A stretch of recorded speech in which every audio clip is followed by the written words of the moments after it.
Good morning, everybody. Hopefully the microphones and everything like that will come on. Good morning, Linda. Good morning, Lynn. Good morning, Yancy. Or Yancy.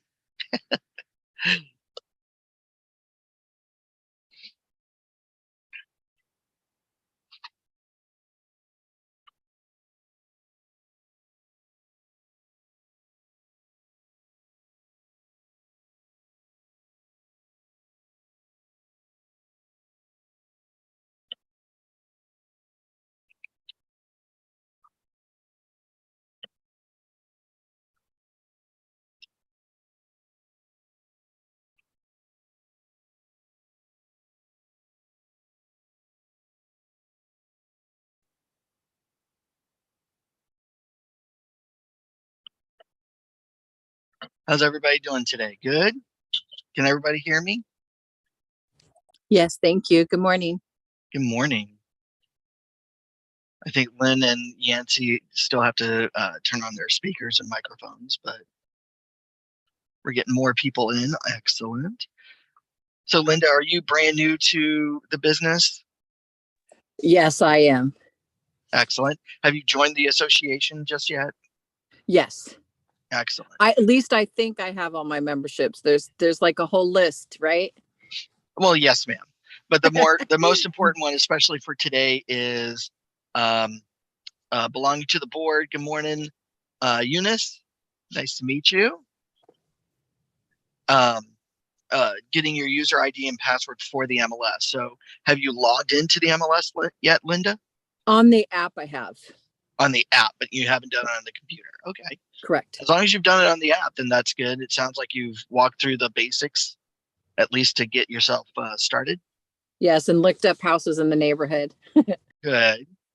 Good. We'll have a lot of fun with that today. I see Katie coming on. Excellent.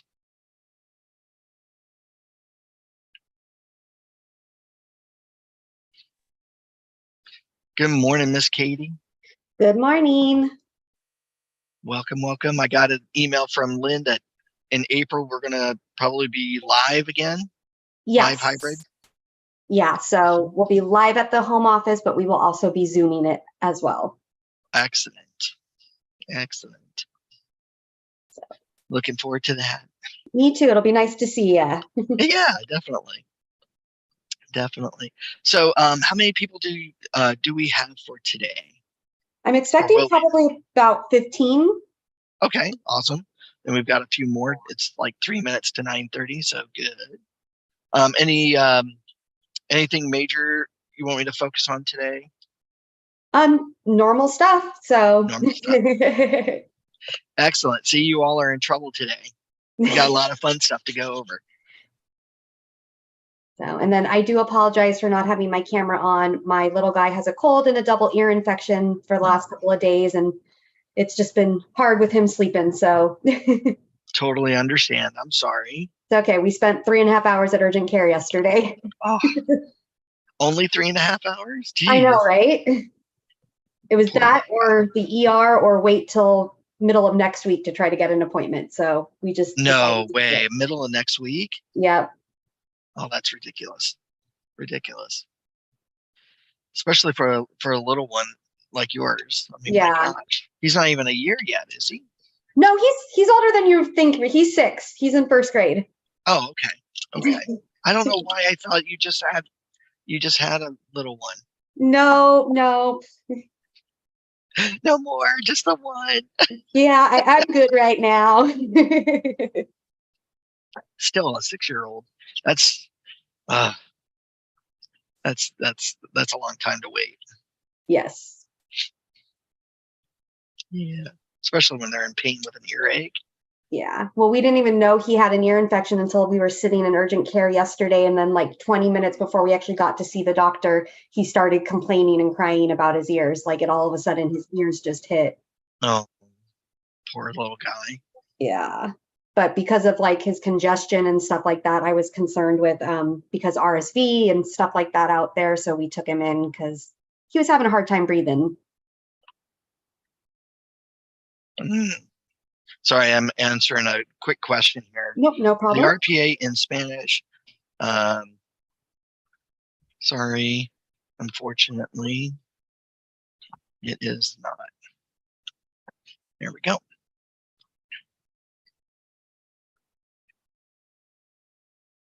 There we go. Just in case anybody is curious, the RPA contract is only in English. It's not in any other language, not Chinese, not Spanish, not German or Vietnamese. They used to have a sample contract like that, but they discovered that agents were using those types of contracts when it said this is not meant to be used.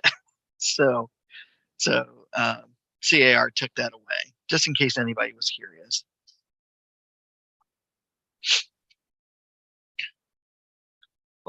Welcome, Stephen, Astrid, Desiree. Hello, thank you.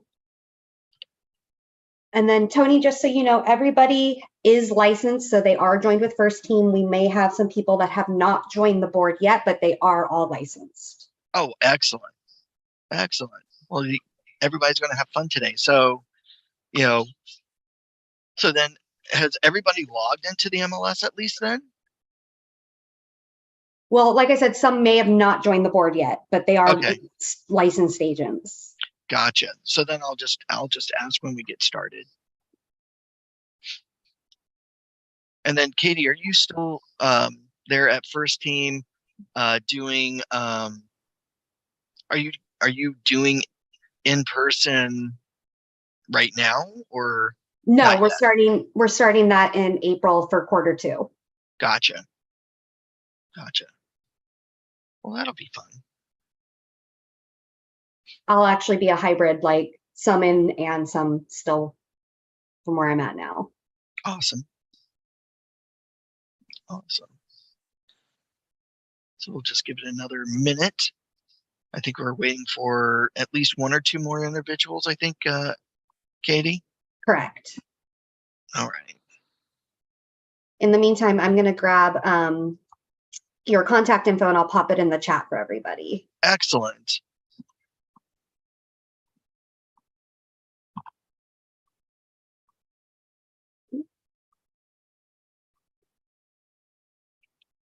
Good.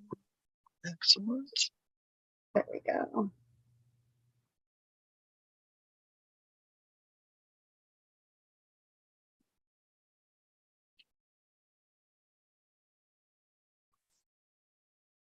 Thank you very much, Katie. So You're if you welcome. all need to or want to contact me regarding rules, regulations, or some extra stuff that we may or may not go over, Katie has put my contact information in the chat, but just so you know, it's Tony, Tony at ocrealtors.org. And my phone number is 949-586-6800, extension 104. I believe in all about education. So some of you may belong to other associations like Pacific West, Tri-Counties, Laguna Beach, Downey, Citrus Valley. Citrus Valley. Trust me, you can always go to your association, but I'm all about helping people out. So feel free feel free to always contact me if you do have the slightest MLS question, because I'm here to help. So, and then we're at 9:33. Oh, look at that. We just got it. So we officially have about 15 online. Okay, I say we get started, Tony. All right. Well, good morning, everybody. Happy Friday. Quick introduction of who I am. My name's Anthony. I work here at Orange County Realtors. Been here now for a little over 20 years. Started off in the MLS department, so I'll guaranteed speak to at least most of you, if not all of you, regarding rules, regulations, violations, all that fun stuff. What I'm also involved with is our outreach program. Our outreach program typically comes out to the First Team office here, or your offices.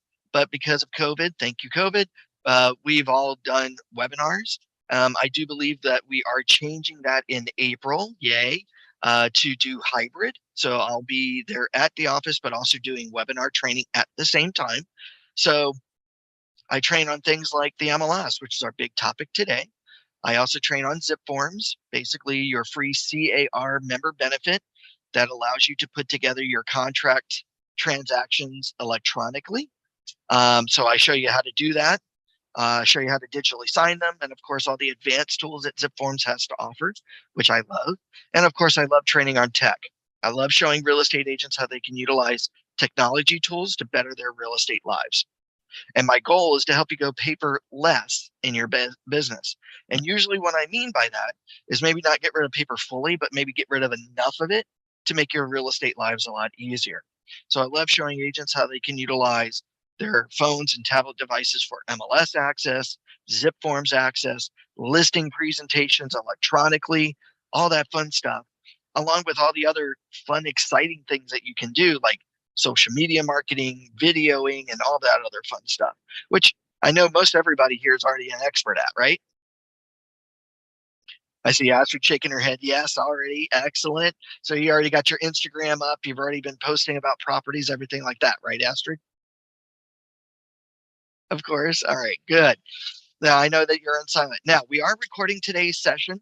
So everybody attending today, because we are going to go over in the next 3 hours, so much information that I don't expect it all to stick. Don't worry. We are recording this, so everybody attending today will get a copy of today's recording. Also, I encourage lots of questions. So if I go over something too quickly or you need me to elaborate on something, I'm more than happy to go over that with you, okay? Because I'm all about making sure that you at least get the basics. Now, today, what we're going to focus on are several things to at least get you started. So for those of you who have joined the association, have gotten your MLS, but maybe you haven't played around with it yet, or maybe not have logged in to the MLS yet, we're going to go over some basics like that. Do I have anybody here that hasn't logged into the MLS? By just a quick show. I think that they haven't sent my stuff yet. Excellent. So Ferry, you haven't gotten your stuff yet? Not a problem. So today it's going to be a lot of review, but at least the moment you get your information from your board, you can hit the ground running. Does that help? Thank you. You're welcome. All right. So what I'm going to do here is I'm now going to share my screen, if I can find share screen. And I did, of course, forget to hit record. So duh. Not that I'm going to torture you by explaining all that again. But today what we're going to do is we're going to go over how to register yourself as a user, how to log in. We're going to go a little bit over some of the menu options and tools in the MLS, but we're mostly going to focus on creating a basic search to find properties for a client, how to make a saved search so that you can reference that information time and time again if you need to, how to set up a client on an auto email drip campaign to receive data on a regular basis. Okay. We're also going to do some basic map searches or a map search to find properties that you may not otherwise seem to be finding a lot for. And then, of course, we're going to end out the day by creating what I like to call a CMA, or comparative market analysis. And we're going to use one of your free member benefits with the MLS called Cloud CMA. Now, I love Cloud CMA because not only can you make really gorgeous listing presentations, but most importantly, because you're a first team agent, you have a unique partnership with Cloud CMA that allows Cloud CMA to access the first team full-on listing presentation within this program. So now instead of trying to piecemeal everything together yourself, it's all in one place. Now, Katie, I know that we are on my web link today. Do you want to make any major announcements before we jump into the deep end of the pool? That just on Monday, we will go back to our normal power curve link, the one that we had been using all week before. And you guys get me on Monday for first place. Woo-hoo! All right. Well, thank you, Katie. All right. So we're just going to share our screen. And let's pull up. Whoops. Come on. I love how sometimes the subtitles blocks my menus. All right, so here what we're going to do is we're going to first start off at crmls.org, www.crmls.org. Now, the reason why I like to start you here is because there's a lot of benefits here that I want to go over first and foremost. Now, it doesn't matter what association you're with, Pacific West, Tri-Counties, Laguna Beach, Citrus Valley, San Diego County, what have you. I always like to start here. Now, the reason why I like to start here is just before we log into the MLS dashboard, is if we scroll down just a little bit, CRMLS does have an education tab. CRMLS does want to make sure that all of their agents are educated on their tools. Now, even though I'm I'm pretty much the only person that comes out to the offices for my association and our agents, don't worry. Here at CRMLS, you can actually sign up for class training at the boards. Here, if you select classroom training, if you scroll down, you actually get to see at what association, during what date, at what time, and what type of class is being taught. Now, the beautiful thing about being a CRMLS agent is that you're not limited to only going to your board for classes. Because you are a CRMLS member and these are CRMLS classes, this affords you the opportunity to go to any association to get your training. Now, CRMLS totally understands that you might be a little busy, right? Maybe you've got showing appointments. Maybe, these dates and times just don't, because they're in the middle of the day, pretty much, don't afford you that opportunity because you're out showing properties during the week, these times, to actually go and physically be at a class. Don't worry, CRMLS does have webinar training. So if we click on that tile education, we can go to where it says webinar training. And now here are other classes taught on different dates at different times. Now, as we all know, the beautiful thing about webinars, we can sit from the comfort of our home in our bathrobe and our bunny slippers, drinking our cup of coffee, and now we can learn exactly what we need. Now, CRMLS also understands that maybe dates and times here, because again, still in the middle of the day, this may not be conducive to your workload. Don't worry. CRMLS does also have pre-recorded online training videos. If you click on online video webinars, you're going to be now redirected to YouTube,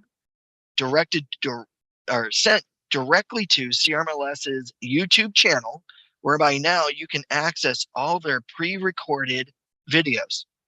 Some of them really quick, couple of minutes, others full on 1 hour or more webinar trainings. So what does this mean for you? 24 hours a day, 7 days a week training on how to learn to use the MLS. Now, one way I like to learn, I like to sleep while I'm learning. So if you're an insomniac, which I go through every once in a while, maybe I go and I play a video and I am guaranteed to be put right to sleep. But while I'm sleeping, I'm learning. Anybody like that? Astrid, no, gotta have dead silence, right? But that's okay. But either way, you can get some really quick knowledge, or learn how to do other tools, especially if maybe the webinars don't have what it is that you're looking for. Chances are their pre-recorded videos are the way to go. Okay. All right. Next thing that I want to point out here at crmls.org is their support tab. Here under the support tab, this is where you're going to go to get CRMLS support. Now, default, always call the board. Feel free to give the association a call, but usually our hours of operation are usually Monday through Friday between the times of 8 to 5 or 8 to 6, depending on your association. And there are times where you actually might need some technical support on how to use the MLS or how to figure out what to do in the MLS to get what you need, and the board is closed. Don't worry. Here under the support tab, if you click on Get Help, CRMLS's hours of operation are Monday through Friday, 8:30 in the morning to 9 o'clock at night, and they have Saturday and Sunday hours between 10 a.m. to 5 p.m. So CRMLS now gives you 7-day-a-week support All you need to do, give them a call at 800-925-1525, press option number 1, and in about less than a minute, you're on the phone talking with a tech. Now, that 1 minute, while it's playing its music, the whole music, that might drive you a little crazy. Anybody here feel that 1 minute seems like 2 or 3 hours? Of course. Don't worry. Maybe you're also on the phone with a client and you can't talk on the phone to a tech. Don't worry. Here, CRMLS does have a chat online option. Just simply click on chat online during their hours of operation, put in your information, and then when you hit start chat, in about 15 to 30 seconds, you're on talking with a tech. And this is not a robot, by the way, or a bot.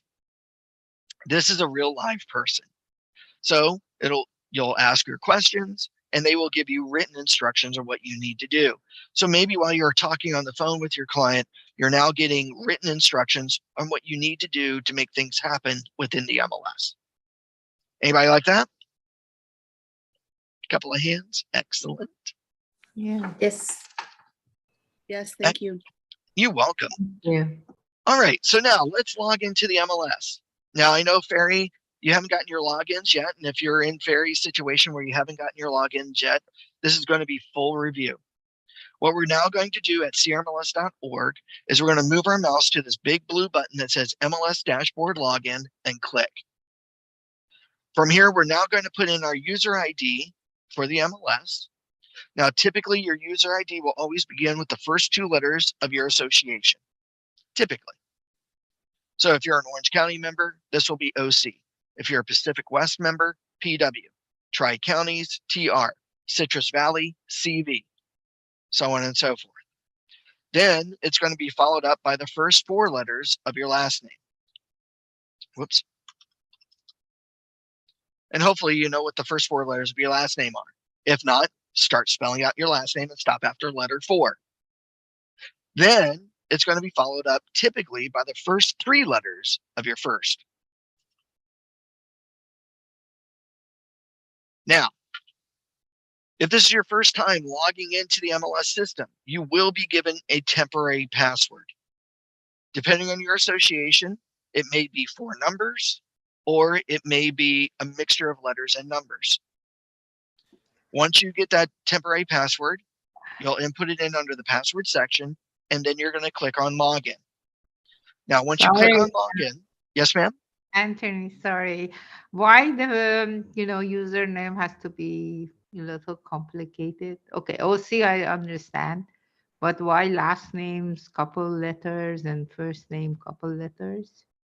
That's just the way that the system is. And typically most people have different last names and first names, that it makes that pool of user IDs a little bit bigger. Now, Katie did indicate that Citrus Valley does typically give you numbers instead of letters. So for your you user ID. can't put your first and last name, all together. You have Well, to. that's what Orange County and I know Pacific West does. They usually do 4 letters and then 3 letters. Oh. Now, sometimes if your first name or last name can't hold up to that, then it's whatever that is, All right? Thank Some people have the first name Ty, T-Y. Then that's what it might be, or it might be that with a number after it. So we try to keep it typically something that would be easily remembered, like, Barry, what are the first 4 letters of your last name? It's KAB. That's 3. So K-A-B, what's the 4th letter of your last name? R. I. Oh, As far as I can tell, I'm sorry, isn't I. it K-A-B-I? Now, so, I mean, those would be things that hopefully you would remember how to spell, right? Just like, Yeah. what are the first 3 letters of your first? Yeah, FAR. Yeah. F-A-R, right? So when you get that ID, it's hopefully something that as you continuously input it in over and over again, you will remember. Yeah. Okay. Sure. Okay. Yeah, I got it. Thank you. Now, after you put in that temporary password that you will be given and you hit login, The system is going to ask you for the first time, do you agree to our terms of usage? Scroll down on or read through the terms, hit I agree, and then type in your name exactly how you see it on the agreement. Now, once you do that, then it's going to prompt you to answer 3 questions. Please answer those questions exactly what they're asking for. So if the system asks you for what year you're born in, don't put in the month or the date. If it asks what city you were born in, don't put in state or country. And hopefully you will know what your mother or father's first name is besides mom or dad. Now, the reason why that's important to make sure that you answer correctly is that if at any given time you either forget your password or need to reset your password, the system will ask you, or if you call into the board or to the association or CRMLS, then we're going to ask you those questions. If you cannot answer them correctly, then we can't help you. So it's a security measure. I can't tell you how many times I've seen people answer those questions with just one number, 1111. And when we asked that agent, what year you were born and he gave it, I couldn't help him because he didn't answer it that way. So I couldn't verify his answers. So cut down on those frustrations. Now, after you answer those questions, then the system will prompt you to create your permanent password. Now, your permanent password must be between 8 to 12 characters. It's only alphanumeric, meaning only letters and numbers. So there are no symbols. Okay? So just at least 8 to 12 characters, letters and numbers. Now, the only requirement is that you must have at least 7 letters and at least 1 number to make your minimum 8 characters. Okay? Now, once you do that, then at this point, you can log in.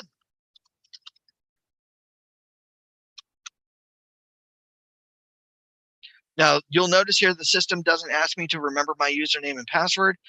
The reason why that is that you must log in each and every time uniquely, no matter what device you're on.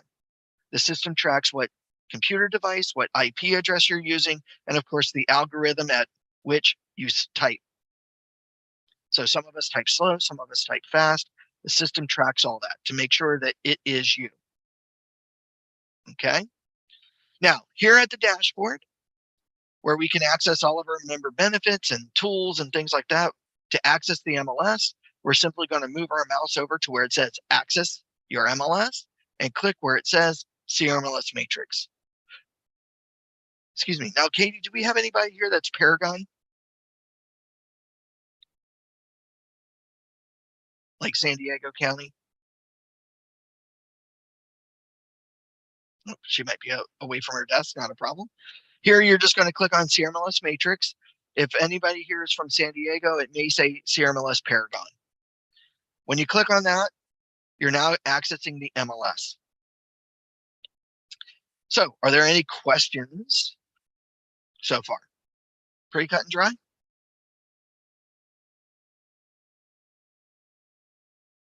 All right. So here, yes, Barry. No, I was wondering, okay, this is all the information in OC, is that right? Or Not just Orange County, ma'am. No, this Yeah. is Orange County, LA County, Riverside County, San Bernardino County, San Diego County. Did I say LA County already? Parts of Fresno, Bay East area. Our MLS database is all over Orange County, or I'm sorry, all over California. So we don't have all of the MLS data yet, but we are data sharing with several MLS systems and lots of associations. You have access to more than 200,000 listings in our MLS database, whereby there are more than 91,000 agents part of CRMLS. So you have a plethora of information. Does that help? Yeah, so, but it's not categorized, like what I meant was like categorized in OC all OC, LA County, and it's all together. Is that right? It's not like categorized.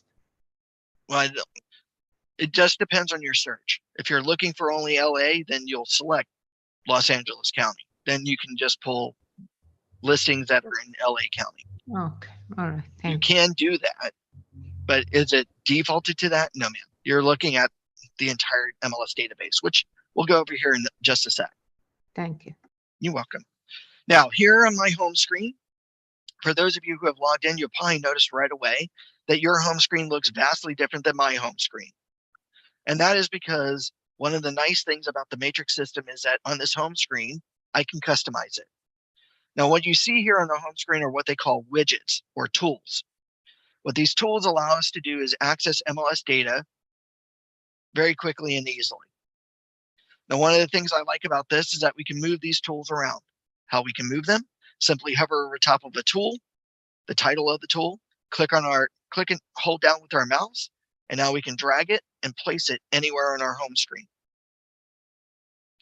Now, if you go, well, geez, my screen is just inundated with tons of stuff, just simply hover over top of the tool, the title of the tool, and then click the X icon and close it out, just like so. Now, what that will do is it will stick it under the additional widgets section. Here under the additional widget section are tools that I'm not using. So if you wanted to use a tool, how I can get it on my home screen, simply find the tool I need, click and hold, drag it, and place it on the home screen.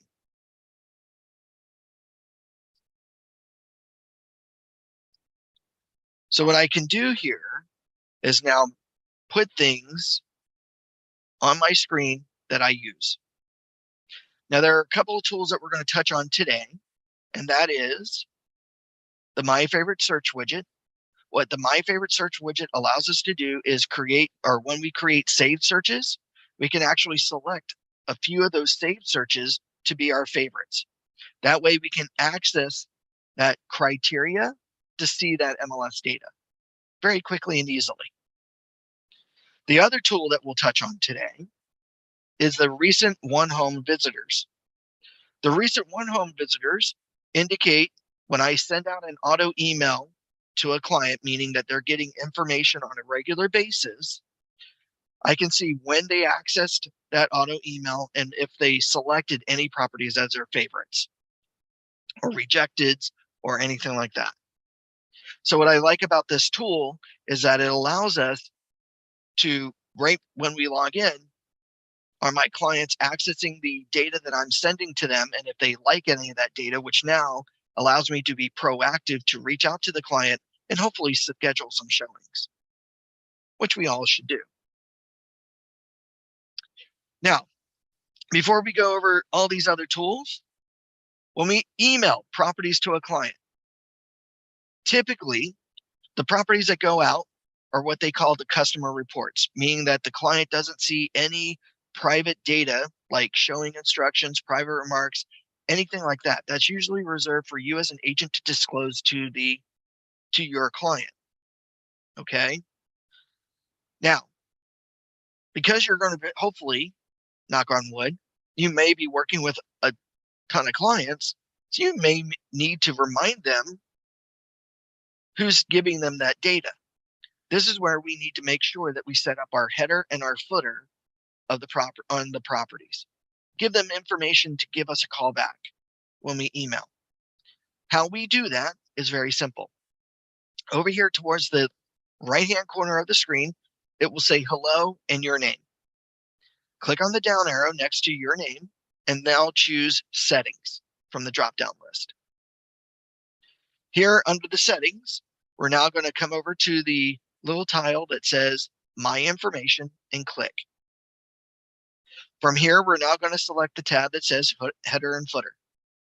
Now, when we do that, it should look something like this the very first time that we do this.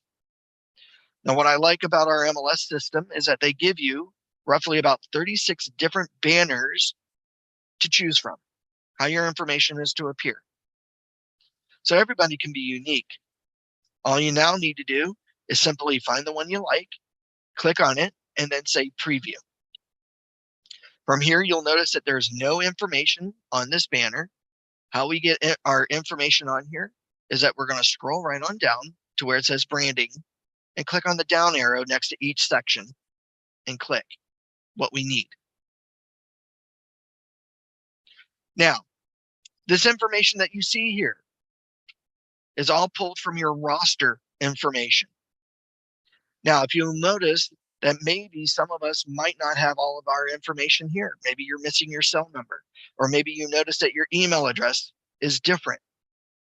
How do you update this information? Well, this is all going to be back under a tab called Add Edit. What we are going to do is edit our information. Now, the Add Edit tab, doesn't just edit your roster information. As a matter of fact, here under the Add Edit, under where it says Input, the very first choice that we see here is Listings. This is where we're going to go to input listings into the MLS database once we get a signed listing agreement. Now, the MLS has a rule that says once you get a signed listing agreement, depending on when you're marketing the property, you have 2 business days to input that listing into the MLS. And I'm sorry, not business days, 2 calendar days to input that listing into the MLS from the listing agreement date. Very easy to do that. Once we get that signed listing agreement and they want us to market it and we need to advertise it, we simply come over to Add Edit. Under Input Listings, we're going to select Add New, choose the appropriate property type based on our listing agreement. And from here, we're now going to fill in all the required information about the listing. Now, the required information is highlighted in yellow. So what we're going to do is we're going to go through all the tabs, making sure that everything about this property is up to date and correct. Once we're done inputting this information, we now come down below and hit Submit Listing, whereby the MLS system will now give us or issue us an MLS listing number for the property. And then your listing is now immediately marketed on the MLS to more than 90,000 agents, and your listing goes out to more than 91,000 public websites. So it is virtually impossible for someone not to find your listing on the internet. One of the advantages for clients working with real estate agents who are part of the MLS system, because your job is to get the highest and best offer by doing the most efficient and best marketing. Anybody like that? Hopefully, right? Love it. Now, to edit our roster information, back here at Add Edit, underneath the listing section, there is a choice that says Roster. Under the roster information, there is a choice here that says Quick Modify Agent/Office ID. What we're now going to do is we're going to click in this box and put in our user ID for the MLS. From here, we're now going to click Edit, where we now get to see the current roster information. To update or change this information, simply come down below and hit Change Contact Information, and now input or change the necessary data. So, great opportunity for you to put in your cell number. Maybe we make that cell number our direct phone number and our voicemail number to be sure. Here, this is where we're going to update our email address. And maybe after you learn how to use First Place, and Katie, correct me if I'm wrong on this, but agents have the ability to get a personal website.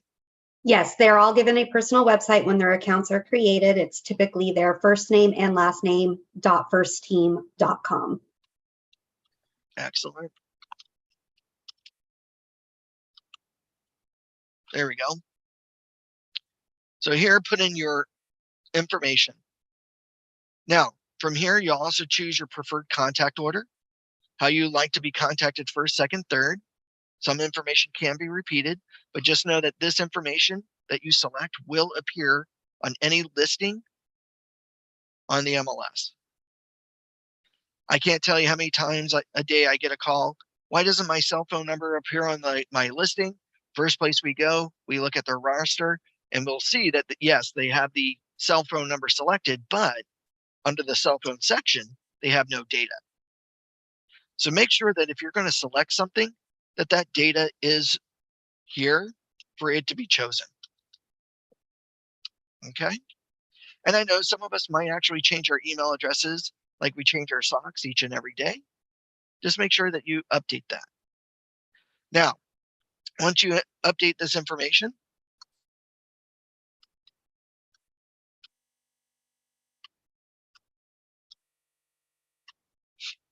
then come down below, hit submit member, and now your roster is up to date.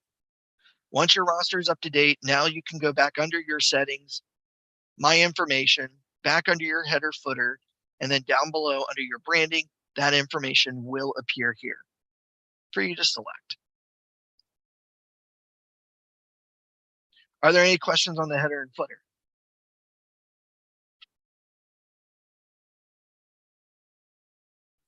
I have a question. Can you Yes, show me how you got to the contact information again? To edit, or you're talking about the contact information for your banner? The contact information for the band. Sure.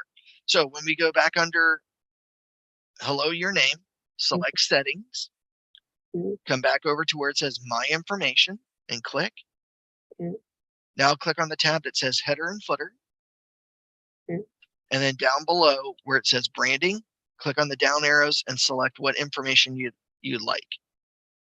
Oh, okay. But to edit, like where you went to contact and then where you submitted your information. Oh, sure. That's back under add edit, the add edit tab. Okay. Go down below to where it says roster, and under roster, click in the white box that says quick modify agent/office ID. And now input your user ID for the MLS. And then click edit. From there, change contact information. Oh, I see it. Okay.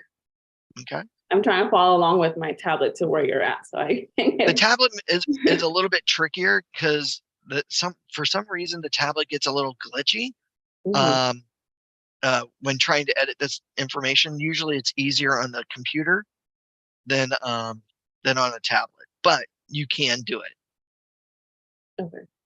Okay. I've got a quick For some reason they have the wrong email address, so I'm trying to fix They that. usually pull that email address from your application. So if you've updated your email address, like you get one with First Team, then update it to that First Team one. There's nothing wrong with that. Oh, do the first team. Okay. And a lot of times, even though you may notify the board of your information, like your cell number or your email address, after the first time you join, that information sometimes doesn't go over to the MLS system the way it should. So it's always good to not only notify us with your updated data, but also input it into the MLS. Okay. Okay. Thank you so much. You're welcome. So, Anthony, I was trying to change my contact information. How long does it take for the system to recognize it? Because I changed it under contact information, but it's still showing the other address under my banner. Does it take a while? It may take like a couple of minutes. So I would come back under your banner in about 10 minutes. And then when you're looking at your banner, if it's here, it should appear here. Like I didn't even put up my website yet. So it should be there. Just give it a few minutes. Now, another cool thing, anybody here into graphic designing? Or maybe you're working with, a marketing team to do graphic design. You can have them create a custom banner for you. Like I have here, just simply go to upload custom banner and then you can copy and paste that file or browse your computer for that file and upload it. The only stipulation is the banner has to be 940 or 946 pixels by 120. meaning it's going to be long but short. But there you have the freedom to upload your picture, your personal logo, your company logo, all your other data that you may wish to have up here. Okay. All right. Real quickly, back here at the tabs, the search tab, this is where we're going to go and spend a majority of our day making property searches. We've already touched on the add edit tab. The other tab that you'll find useful is the roster tab. This is where we can go and look up agents on the MLS. I'm sure we've all been going through our voicemails before and we've been left a voicemail like this. Hi, Eunice. This is Anthony. I saw your property on the MLS. I'd like to schedule a showing. If you can you please let me know if there's anything special or any other things I need to know about before going there, like dogs or anything. So if you can, feel free to give me a call at 949. And I look forward to hearing from you really soon. Has anybody ever had a voicemail like that? No, not yet. Well, eventually you might. So, or maybe better yet, Eunice is a listing agent and she accepts my offer. Now she's got to change her listing in the MLS to a different status to indicate to the world that there's an accepted offer on the property and she needs to give the buying agent credit, right? How does she find out if this agent is part of our MLS system? Well, this is where the roster comes in. Here, what we can do is come over to the roster and maybe under the agent roster, look up the agent. Here, what I can now do is just type in any part of their information. So maybe I type in Eunice and then her last name, Garcia.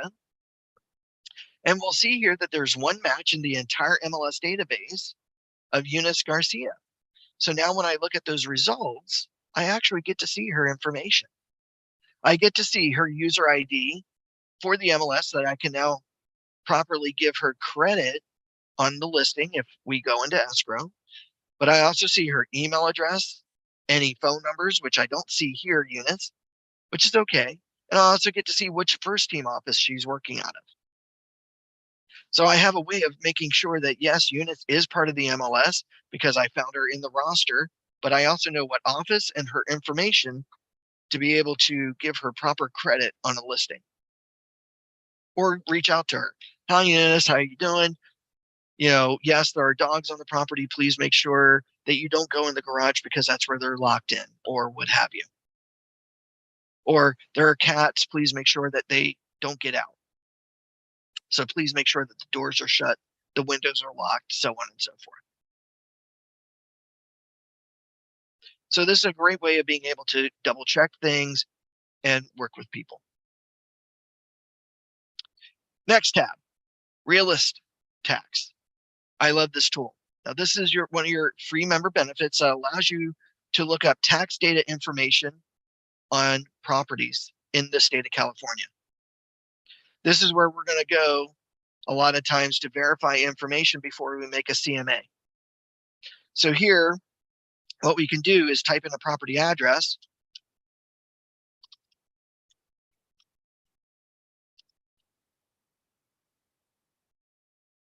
And now when we look at that property, whether it's commercial or residential, we can find out some amazing information about this property.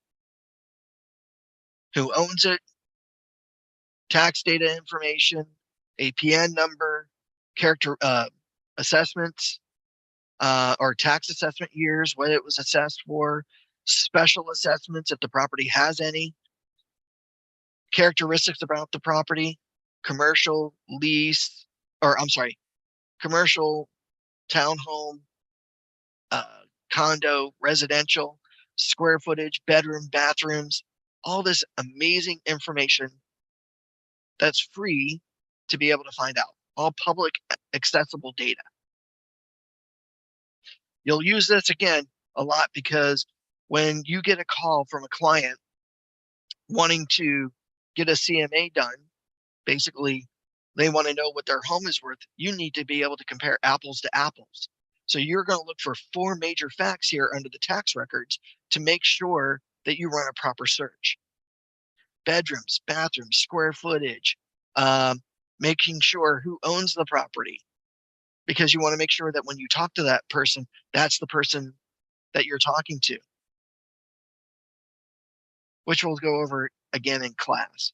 Because now, armed with that information, you can now make an appropriate search to pull up those properties like that home in and around that immediate area. Does that make sense? The next tab here, the links tab. The links tab allows you access to all of your third-party member benefits offered to you by CRMLS. One of those benefits that we will go over today is Cloud CMA. Again, great, easy way of making beautiful, highly detailed listing presentations. And the benefit for you being a first team agent is that your listing presentation is available in this program. You just got to activate your free account. Now, I know we've gone over a ton of information today so far, and we haven't even jumped into the nitty gritty of things yet. Don't worry. How do you remember all this stuff? Come back over to Hello Anthony and under settings, click on help. From here, you can access CRMLS's training classes. You can even, if you like to read about how the MLS works, you do have access to their PDF training manuals that you can access electronically, download, print, whatever. Or you can access their training videos. Now, there is one other reason why I like to also show you the help area, and that is CRMLS's rules and regulations. CRMLS has very strict rules and regulations of what you can and cannot do with the MLS data.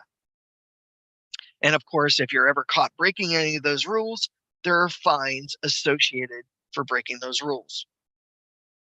Those fines range anywhere from $100 up to $15,000 with a suspension of MLS. Now, one excuse CRMLS says that they will not accept is, no one ever told me about the rules. Well, it's not up to CRMLS to always tell you about the rules. It is up to you to make sure that you read up and find out about them. Very simple here. Just click on CRMLS rules and regulations, choose CRMLS rules and regulations, and now you can open up this beautiful, highly detailed 54-page document of what you can and cannot do in the MLS or with MLS data. Okay. Now, I know I can already see Astrid's excitement about this, right? How many of you here love to read? I mean, love to read. I think, but that's A boring. couple of you, right? And I get it. Like most people, you just don't like to read a lot just because you got to read the contract. Now you got to read the rules and regulations, and look how highly detailed all this stuff is, right? Now, Astrid, I noticed that your hand went up immediately, right?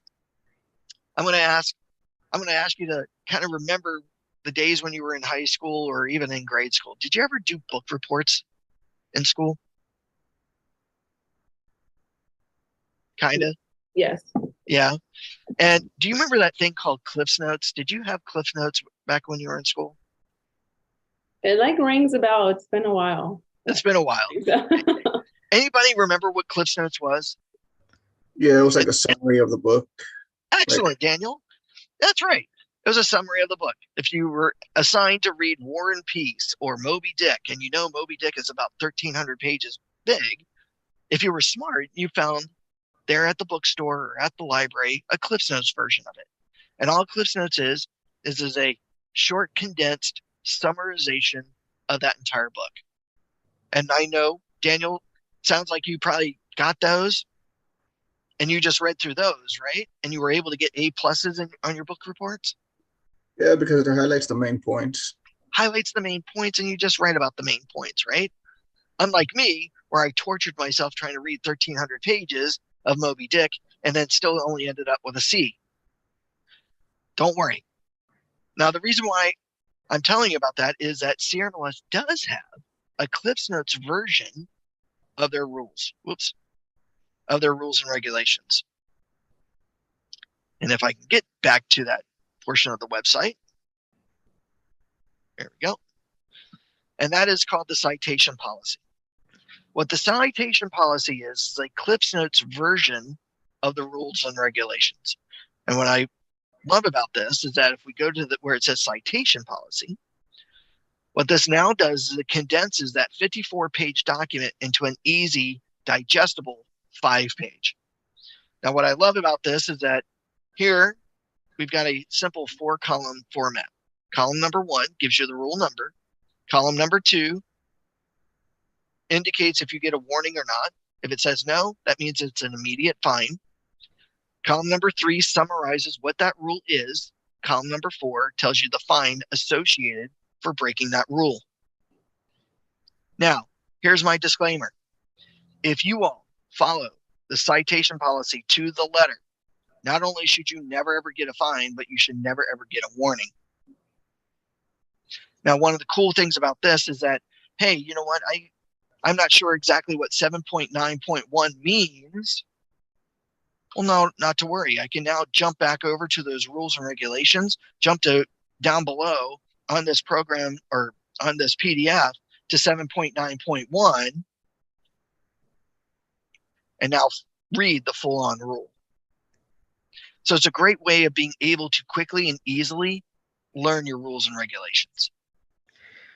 How did you again went to that summary again from the Sure. beginning? So back Sorry. under the help button, go to CRMLS rules and regulations and click on CRMLS rules or citation policy. And then when you click on it here, click on it one more time. All right. Thank you. Okay. Mhm. All right. Are there any questions about any of the boring stuff so far? All right. Let's get into the nitty-gritty. Let's run a search. When we go to run a search in the MLS, I always advise agents to always click on the word search. Even though you do get a drop-down menu, a lot of times you can't see everything the way you want to. Click on the word search. When you click on the word search, this now opens up all the different property types or sections that you can make a search under.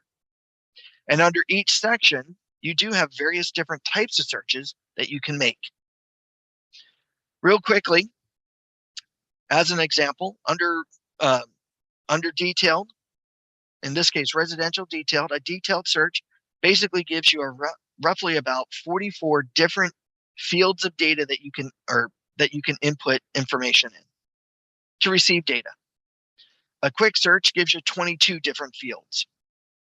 A listing ID search just basically means if you happen to know the listing ID number to the listing, or basically MLS number to the listing, you can find out that one property or set of numbers. An address search pretty much says what it means. You can type in the full-on address to the property or part of the address to either pull up that specific home or properties on that street.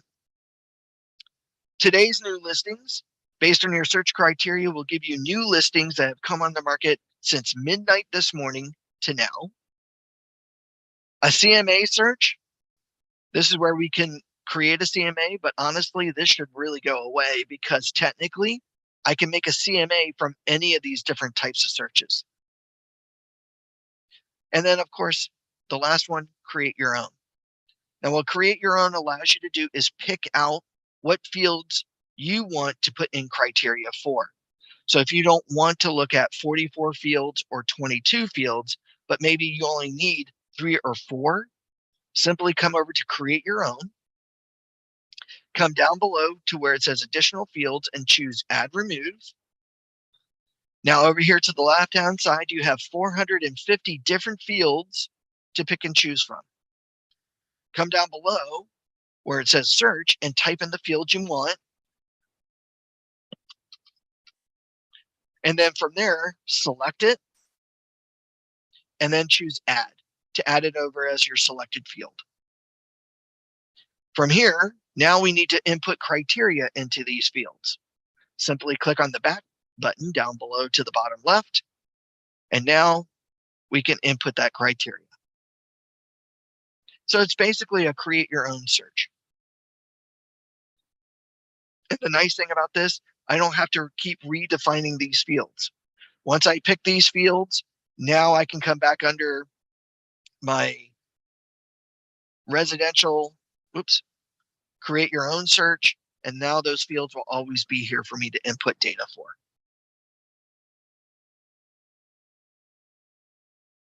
All right. So let's go with a detailed search today for residential properties. Here, what I love about this system is that we are now looking at information that we can, or fields that we can input information for. Now, one of the other many beautiful things about this MLS system is that if I input no criteria right now, down below to the bottom left-hand corner, I can see that I have more than 2,500 plus listings that I can actually jump to the results for and see. What I want to do is keep an eye out for these matches, because as I input criteria into these fields, these number of matches will start to narrow down. Now, what's really cool about this is that if, say, as I'm inputting data, those number of matches goes immediately to 0. That means I've put in something so specific that nothing matches the MLS. Now, our MLS uses a saying, less is more. Less information you input in, the more data you'll get back in return. Now, when it comes to our statuses, simply select the statuses that you might need. Just simply click on the boxes. When it comes to a field that's got multiple choices in them, simply click or tap on the choice. Now, this may be a little bit trickier with a phone or a tablet device, but just know that you can select multiple choices in a field. Now, how we do that is either, depending on our computer system, if we're on a PC, hold down your control key. If you're on a Mac computer, hold down your command key, and now select your other choices. So while you're holding those buttons down, click on the choices that you need. Now, if you accidentally selected something by mistake, to get rid of it or not choose it, simply either hold down your control key if you're a PC user, or your command key if you're a Mac user, and now reselect to deselect. Now, I'm going to give you a little cheat here. You do not need, say you want everything in that field. What you do not need to do is select everything in that field. What you can do instead is leave it blank. If you select nothing in that field, the system immediately assumes you are automatically looking for everything in that field. So you do not need to select everything if you don't need to. Just leave it blank. Okay? Now, over here in the middle, county, city, MLS area, or subdivision or tracks. What's cool about this is that, say if I select a county, like as an example, Orange. Now all of a sudden the city field immediately narrows down to give me only those cities associated with the county selected. If I select a city, then only the MLS areas associated with that city are able to be selected. And if I select an MLS area, then only the subdivision or tracks, community tracks associated with that city are able, or that MLS area are able to be selected. Now we can actually get rid of one of these fields where we don't have to input information. And that is the county. Why? Well, how many cities do we know are in multiple counties here in California? Anybody? Like, as an example, how many Huntington beaches are there in California? Anybody know? Don't be shy. You mean Huntington Beach as a city? Yes, ma'am. How many Huntington Beach cities do you know There are is in California? only one. Exactly. There's only one Huntington Beach in all of California. What county does it happen to be in? Orange County. Exactly, Orange. So you don't necessarily have to, unless you're looking for county data, have to select county. Mm. But I am also going to give you a cheat here. Instead of going up and down this entire city list, clicking on a city, then scrolling down, holding down your control key or command key and select another city and another city and another city. And then by your third or fourth city, you get what I like to call the finger hiccup, meaning that the moment you begin to select another city, your finger accidentally releases that control key or command key. So when you select that new city, all the others are deselected. How many of you would find that super frustrating? Probably most of us, right? It is, yeah. Instead of going up and down that entire list, instead, underneath where it says city, there's a white box here. Click in the white box so that your cursor blinks. Now, type in the city that you need. Now, you'll notice that here it highlights Irvine after I've typed in the city of Irvine, which is great. Stop. Don't do this. Don't click on it to select it. Instead, to officially select the city that you've typed in, simply type the comma icon after the name of the city. That comma will officially select that city that you've typed as a choice. Now, if you need multiple cities, then simply after the comma, no space is needed, type in the name of the next city. And then type a comma after that. So you'll see here that all I now need to do is type in all the cities that I need or my client needs data for by just separating them out with commas.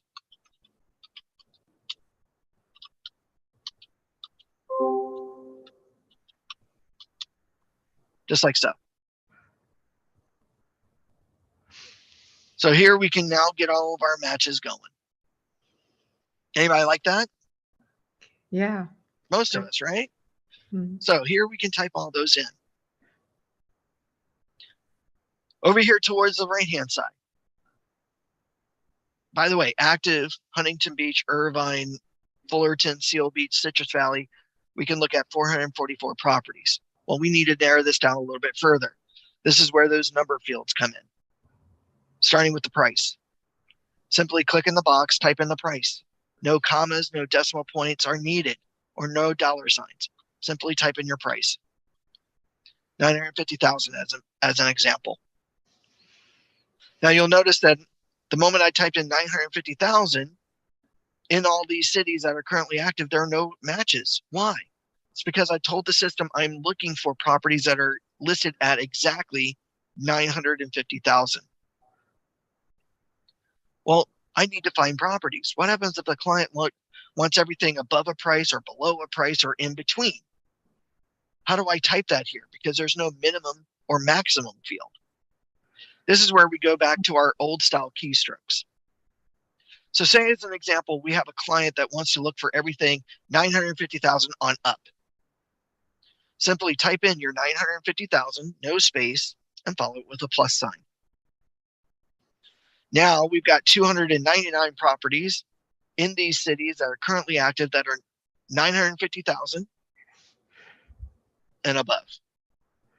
Well, if your client wants to look for everything below, simply type in your 950,000, no space, and follow it with a minus sign. Here, we've got 141 properties that are currently active in these cities that are 950,000 on down.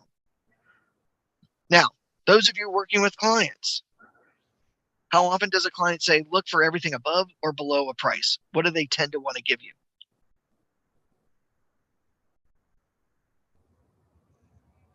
A Anybody? Oh, you maximum. mean- Yeah, the max. Right, a minimum and a maximum, a range, right? So, very simple. Simply type in your low number, no space, minus, and then type in what your high number is. So here, we've got 80 properties between 950,000 and 1,250,000 that are currently active in Irvine, Huntington Beach, Fullerton, Seal Beach, and Citrus Valley. This is how you want to type in your number fields. Anthony, sorry. Why did you put minus there? Because I'm doing a range. So this is my it's a minimum. between. Here, that dash means between. Yes, ma'am. It's a Right. dash, Okay. but it's still the same minus key Yes. or dash, however Yeah. you want to put it. Now, by the way, this is how you want to type in your number fields. Now, a lot of times, and I guarantee you'll probably forget this the moment we end the class right now, right? How do you remember something as simple as this? Well, I'm going to help you here. If you remember nothing else, have you noticed that next to every searchable field, there's a question mark? Yeah. What do you think that question mark might indicate, Fairy? Means that if you want to know more. You want to know more, or a help button, right? Yes. If I click on this help button, a nice little window opens up, and it now explains to me what that field is looking for and how to type in the data into that field. So here we see the examples, 350,000, type it exactly like this to look for this exactly. Or that low number minus the high number, that's your range, plus, minus everything above or everything below. Pretty simple. Now there is one field I want to give everybody a warning about, and that is this field here called baths total. The baths total field says how many total bathroom types in a property are you looking for? So how many bathroom types are there that a property can have? Anybody know? 3. Yeah, 3. Close, 4. You have 4 different bathroom types that a property can have. You have a full, you have a 3/4, you have a half bath, and a quarter bath. Okay. Now, anybody know what makes up a full bathroom? It's A bathtub. Okay, you got a bathtub. What else? Shower, tub, Shower. toilet, sink. Excellent. Excellent, Gerald. So it's got 4 components: shower, tub, sink, toilet. Okay, to make up a full bath. What makes up a 3/4 bath is that you have to have at least 3 of the 4 components. Typically either a shower or a tub, sink and toilet. Okay. A half bath has 2 of the 4 components, typically a sink and a toilet. A quarter bath has 1 of the 4 components, typically just a sink. What you want to be careful of here in the baths total field is typing in, say as an example, 2+. You might think, well, geez, I'm looking for 2 full bathrooms for my client. I'll just type that here under the baths total. You might not get 2 full bathrooms. You might get a 3/4 and a half bath. Total is 2 in the property. Or you might get a quarter bath and a full bath. Total is 2. So in scenarios where your client says, I need at least 2 full bathrooms, then make sure that you put it into your full baths field. Okay? Because if you put it in the baths total, you're probably going to get, other things that may not, as long as it makes up the 2 or more, or 1 or more, but not necessarily what the client is needing. Okay. And you said that was, you said quarter one is toilet or sink? Because I see One of the 4 components. One of the 4 either components. one. Okay, either like sink or bathroom or bathroom. Yes. Right. You could have a toilet. I mean, just don't confuse the toilet closet in the full bath. Right. Mm. So when you go into some of these luxury homes, they have that little hideaway toilet in its own little closet. Well, that's part of the full bath. Right. Mm-hmm. But if, say, the property had a basement, not that we have basements here in California or very many, somebody might have installed just a toilet downstairs. Well, it's got one of the 4 components. There's no sink or anything else around. So that would be considered a quarter bath. Does that help? Yeah, sure. Yeah. And of course, if you're remodeling, some people are taking out that shower and tub stall and it's putting in a shower stall, guess what they've done? They've downgraded their property or downgraded their bathroom to a 3/4, right? Because they took one of the 4 components away. So just be careful of that. All right, so now, once we put in this information for the client, finding what they need, we get to our desired number of matches. We now can go to the results and look at these properties. Starting from left to right, we've got the listing ID or MLS number to the listing. Very nice. Simply click on the listing number, open up the full agent report. Here, what we can see is list price, address, all the photos of the listing, where it's located on the map, property description, showing instructions, the features, all this stuff, even the listing agent data. Okay, all right here at our fingertips. Now, maybe we need to get to the next property. Well, how do we do that? We can do that in several ways. Number one, top left corner, we can click next to go to the next property in our list without having to leave this view. Or we can go below to the bottom right corner and click next here. Or you'll notice that down below at the bottom right corner, maybe I don't want to go from 1 to 2 to 3 to 4. I want to jump around. Well, I can do that by simply clicking on the numbers in my list. So if I want to go from property number 4 to property number 7, just click on the number here at the bottom right corner. So what I can now do is jump around on my list. But geez, Tony, I need to get back to my agent one-line display. I want to see all those properties. How do I do that?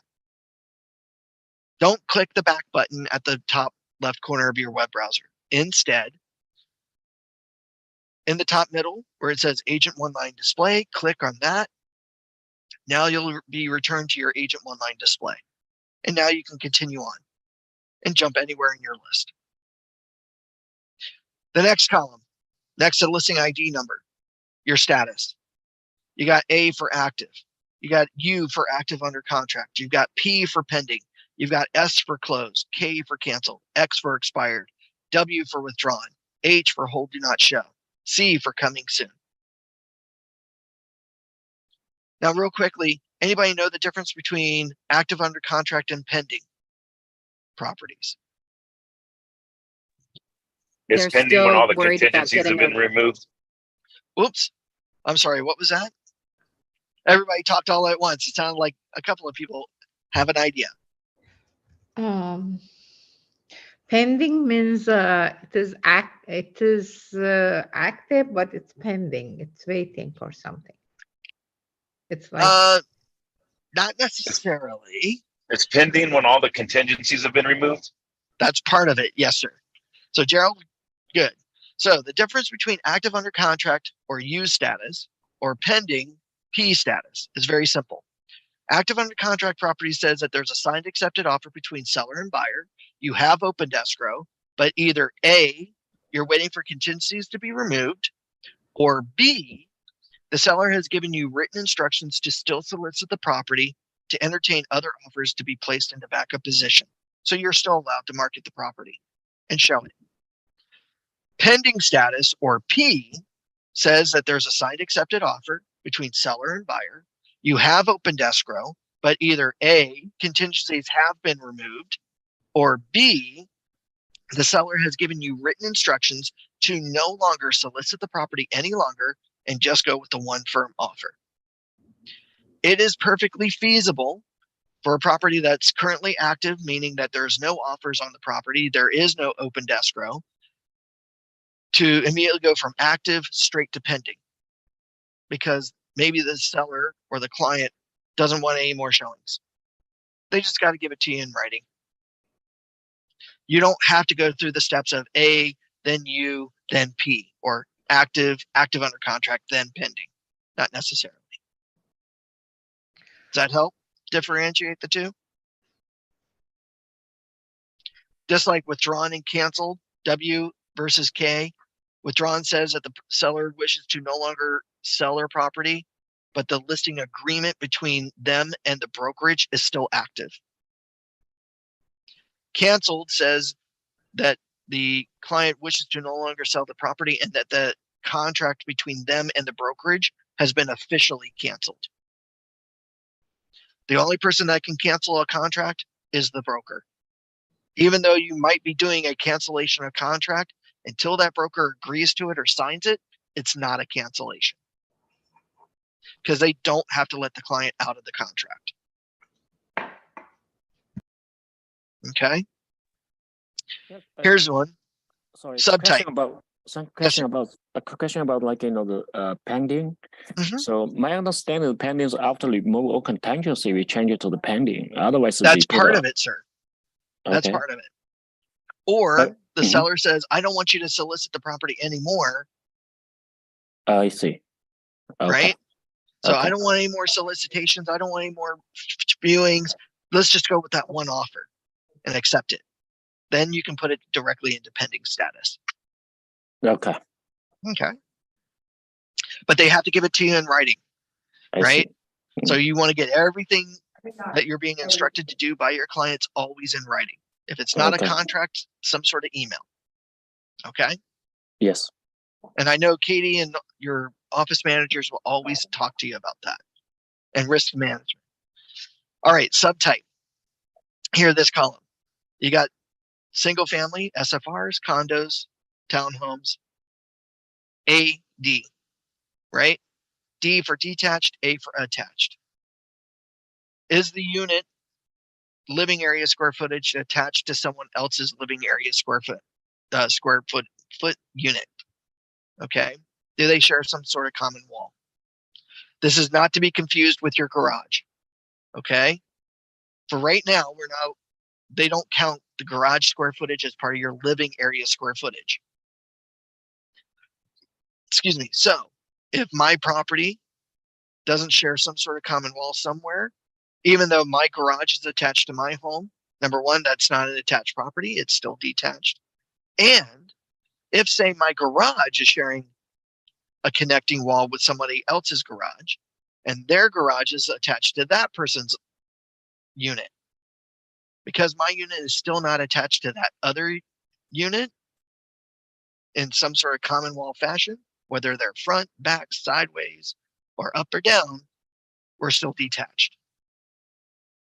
Now, SFR, condo, townhomes, whatever, this is all determined from your tax records, the land usage. You have to reflect what is on the tax records when you list a property. Now, with that said, and I know a lot of you are going to debate me on this, but this is where we get into the semantics here. There are no townhomes in Orange County. We're either single family or condo. It may look and smell like a townhome, but this property is either a single family or a condo. Anytime you list a property, always double check your tax records. If we look here on this property and we look at its APN records, we're going to immediately look down below here and we're going to see under the land usage that this property is actually a condo, not a townhome. So this agent has actually broken the MLS rules by not truthfully marketed his property or put in the correct information. So be mindful of that. Be careful of that. I have seen some people put like a condo as a single family, so that's also a violation of that, right? It's funny because Irvine has a lot of those. Yeah. Where it may be a detached unit, but if you look at the land usage, it's either going to be condo or single family. Because here in Orange County, we do have not only condo attached units, but we also have condo detached units. Just like we also have single family detached units, but we also have single family attached. So it's all based around the land usage and of course the lot sizes based on that land usage. So it's really important that we be careful of that. Okay? Because that will affect, yes? Yes, ma'am? Oh, yeah. Where you, if you are not sure, not, I mean, the buyer, where they have to straightforward look for it for themselves. Well, you would ask your agent if you were the buyer, what does the tax record say? Then the agent needs to go in and look at the tax records or ask title. Okay. All right, thank you. because it will be on public record. It's not like it's being hidden. You just have to reflect currently what the title has. Like, here's another listing, and it looks like the agent didn't put in their APN number, which now you've got a double whammy on that agent. So just be very, very careful about stuff like that. Okay. Next column, we got the street number, we got the street name, we got the city, then we got the area in which that property is in within that city. We have the column here, SLC. Now, SLC stands for Special Listing Conditions. Are there any special listing conditions that a client needs to perform or do in order to purchase this property? Now, we have STDs. STD stands for standard sale. As a matter of fact, we all want STDs, right? So, standard sale meaning that there's nothing special out of the ordinary that a buyer needs to perform. But you do see here TRUS stands for trust. PRO, probate. NOD, notice of default. REO, real estate owned. AUC, auction.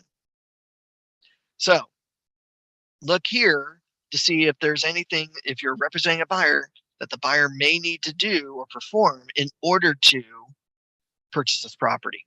Like a trust sale, you got to work with trust attorneys and courts, and probate, same thing, PRO. You got to work with the courts and lawyers in order to buy that property. So these are things that you as an agent need to know about and be careful of. LC price stands for list price. What the current listing price is. Now you'll notice here we've got some up and down arrows next to some of these prices. What do you think the up and down arrows might indicate? A change. A price change, right? A down arrow, price down, price was lowered. An up arrow, a price increase. Now, one of the cool things that I like about this one-line display, if I was curious to see what they just dropped the price from, I can click on the MLS listing number to see what the previous list price was, but why do that to yourself? Instead, move your mouse over to that arrow and you will see what the previous list price was. Now, by the way, these arrows go away after 48 hours. So we know that currently the listing at $1,099,000 was listed at $1,099,9999. So the listing agent dropped their list price by $999 within the past 48 hours. But this agent, listing at $1,150,000, just increased their listing from $1. So something must be going on with that listing. Okay.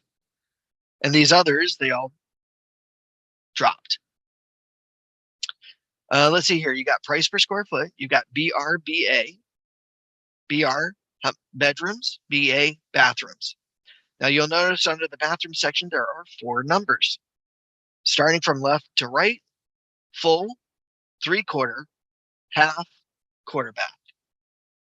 So if you were to put in that baths total 2+, when you get to your agent one line, look at what bathroom types are in the home. Like as an example, this property's got four full baths. This property's got 1 full and 1 3/4. This property's got 3 full and 1 half. This property has got 2 and 1/2 baths, or 2 full baths and a half bath. Total is 3. Let's see here real quickly. Square footage, or living area square footage, and of course their source. Appraiser, assessor, estimated, public, buyer or builder information, year built, when the property was built, and of course the information of where that source was cited from. DOM and CDOM. DOM stands for days on market, how long this listing has been marketed on the MLS. CDOM, how long this address has been marketed on the MLS. Periodically, you will see a difference in numbers. So, 15 days on market for this listing, but this address has been marketed for 59 days. on the MLS. So say as an example, I list a property and I had taken a 3-month listing agreement. After 3 months, nothing happens. The listing goes expired. My DOM shows 90. My CDOM shows 90. Then 2 or 3 weeks later, Lynn comes by, lists the property or gets the listing. She goes to list it in the MLS. When she lists her listing shows 0 days on market, but the CDOM shows 90. So my days on market carried over to her listing because of the address. Even though maybe Lynn might have been the same listing agent just a week or 2 or day later, that CDOM will always kick on. Now there's 2 scenarios why that CDOM would revert back to 0. And that is either the listing has been either canceled or expired for longer than 90 days. So it's not been relisted, or title changed hands, like change of ownership. So say my client lost their listing to foreclosure, and now when Lynn lists it, she lists it with the new homeowner, the bank. Well, then the CDOM would then revert back, or would revert to 0, even though it might have been a week or 2 later. Does that make sense? Excellent.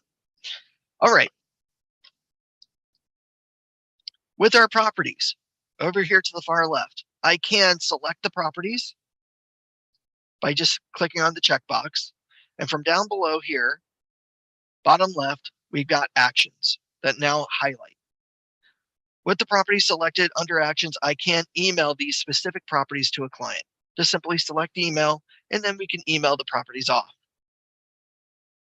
But wait, what happens if the client wants information on a regular basis?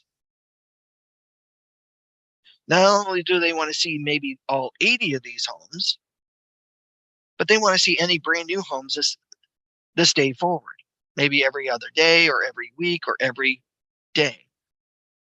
This is where the auto email is going to kick in.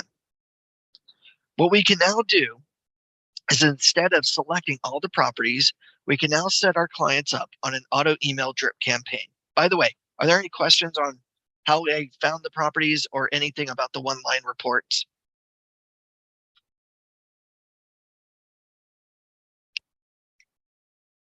Nothing? Okay. All right, so let's set up our clients on an auto email. Now, what we're going to now do is we're going to send properties or criteria to a client. So without having to select anything, what I can now do is come down below, and next to actions, there's a choice called save. When I select save, I'm now given several options. One of those options is called new auto email. Now, before we go over a new auto email, I want to make this as a saved search first. Why? Because I want to keep track of any new listings, if any, might come up before they open their auto email, number one. And number two, is this client, Ferry, going to be the only client looking for this data? Maybe, I get a call from another client a week or 2 weeks or a month from now looking for the exact same thing that my client Ferry is looking for. Do I want to have to recreate the search? The answer to that is going to be no. So before I set my client up on a new auto email, I'm going to now first make a new saved search. From here, we're now going to name it. Now, there's nothing wrong with naming it the client's name.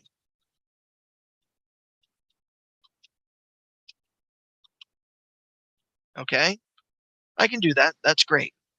But wait, what happens when Ferry now goes into escrow and she closes escrow and I don't need to send her properties anymore? And then maybe Astrid gives me a call 2 weeks from now looking for the exact same thing that Ferry is going to be looking for. Am I going to remember what Ferry was looking for necessarily, especially when I'm working with 5 other clients? Probably not, right? This is where I'm going to recommend that you name the saved search the criteria. And what I mean by that is very simple. Maybe we say active in Irvine, Seal Beach, Fullerton, Huntington Beach, and then Citrus Valley, 950 to 1.25 mil.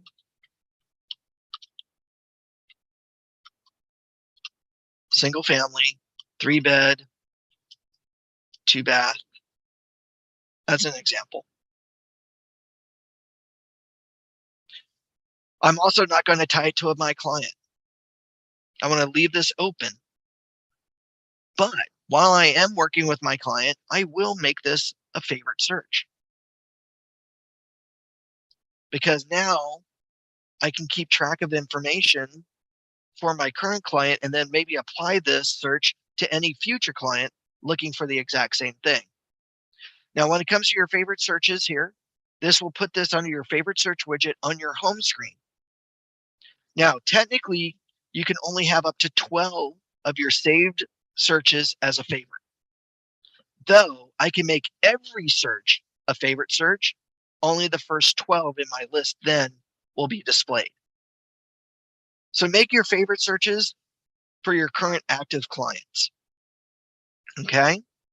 So now when I come down below and I hit save, I'm now redirected back to my results where I can now continue to the auto email process. But before we do that, let's go back home. Here under my favorite search widget, we now have our favorite searches all right here for us. Now what I could do, is click on that saved search and see the properties. Now what happens if a day or two goes by and I haven't heard from Ferry in a couple of days, and I notice that she's not opening up her auto emails? What's probably going to be one of my first thoughts? Is she getting any new listings? What I could do is come down below and click on her search. And where is it? There it is. And I open it up and I notice that today, 2 days later, there are 120 listings. Well, I know 2 days ago there were 81 of them. How would I know what 20 are brand new? Because am I going to remember that? No. So how do I see this? Easy. Under my favorite searches widget, there is a choice here at the bottom right corner of this widget called Update All. What this does is it runs all these searches and tells me how many new listings have come on the market since the last time I ran that search. So what I can do is click on Update All. It now is going to run all these searches and it now tells me exactly how many new listings have come on the market.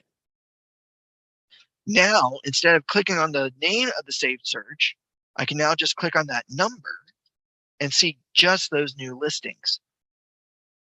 Now, what does this make me do? Well, if I know that Ferry has 27 new listings that she hasn't seen, I'm probably going to give Ferry a call. Hey, Ferry, I noticed that you haven't been in your auto email lately, and I just want to give you a heads up that there have been 20 new listings added in the past couple of days. You might want to go through this because I don't want you to miss out on any opportunities. Now, is Ferry going to be happy that I reached out to her and called her? Of course. And maybe she now goes on and out of those new 27, she selects 5 or 6. Now we can go and see them the next day.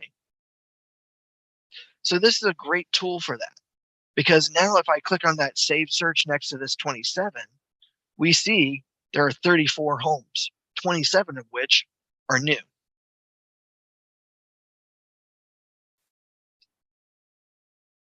That she might have not seen yet. Anybody like that? By the way, this one that we just created says 0. Why? Because there's been no new listing since we just created it. But this is a really awesome tool for us to keep track of our clients. Or I should say one of the many tools. Are there any questions on saved searches?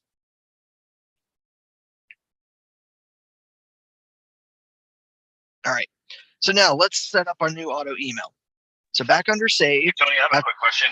Yes, sir. I'm sorry. So is the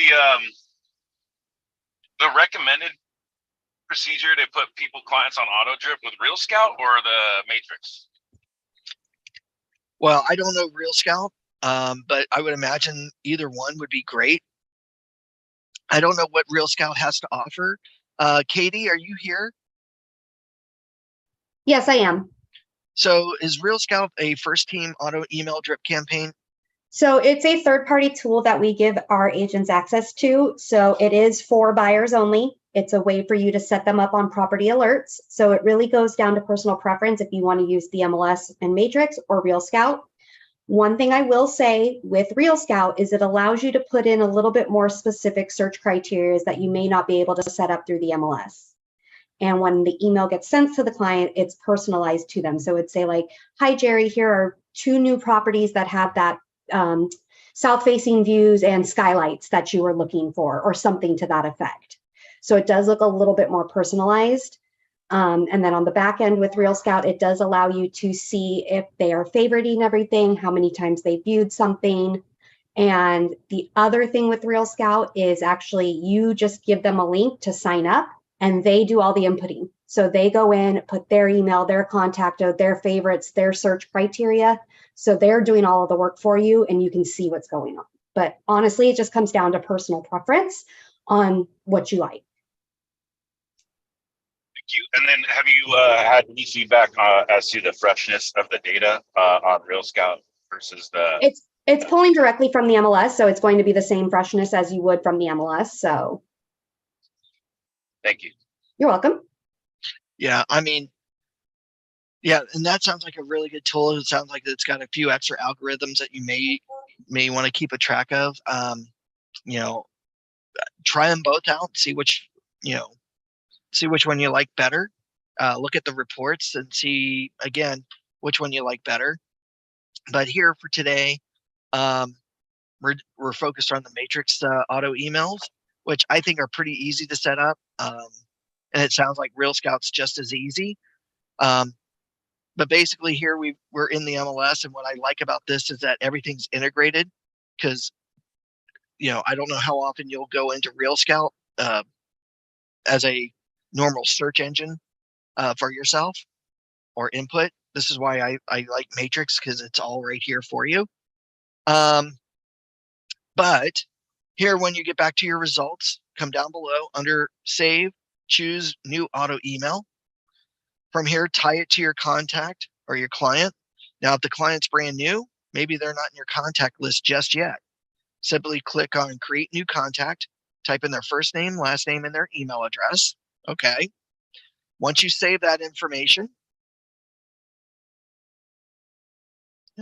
let's go with Ray. Now what we can do is come down below and under subject line, personalize it.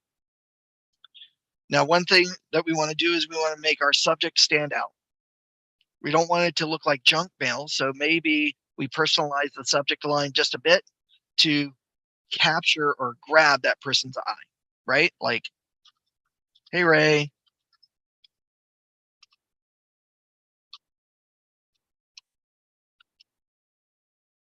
Agent. So here, hey, Ray, here are the homes you need to see ASAP from your agent, Anthony. Remind them I'm still working for them.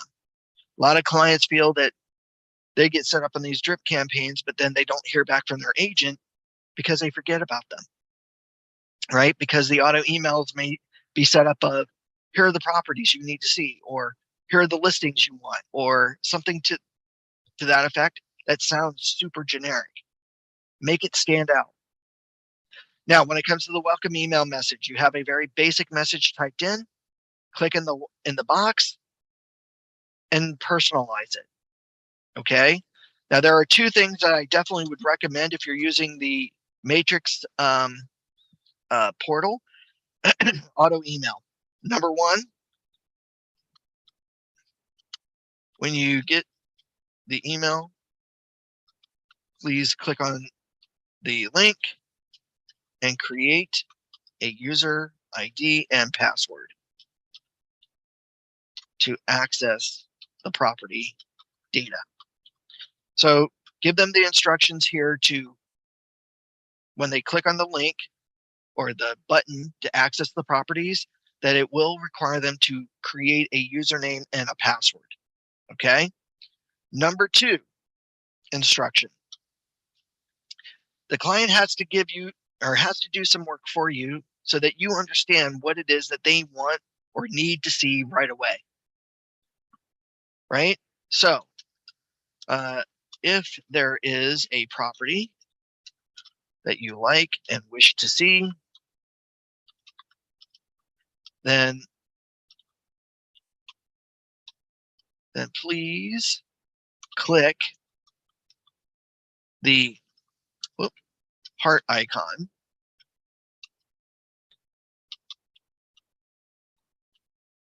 next to your favorite homes, and I will set up the appointments to see them. Okay, so here, give those 2 instructions. Create a username and password, select the heart icon to favorite the properties that you want to see. They have to help you understand what it is that they need to see right away and wish to see right away. Okay. By the way, the reoccurring email, any new messages or any new properties that stay forth, click on the reoccurring message, click in the box, now personalize it a little bit further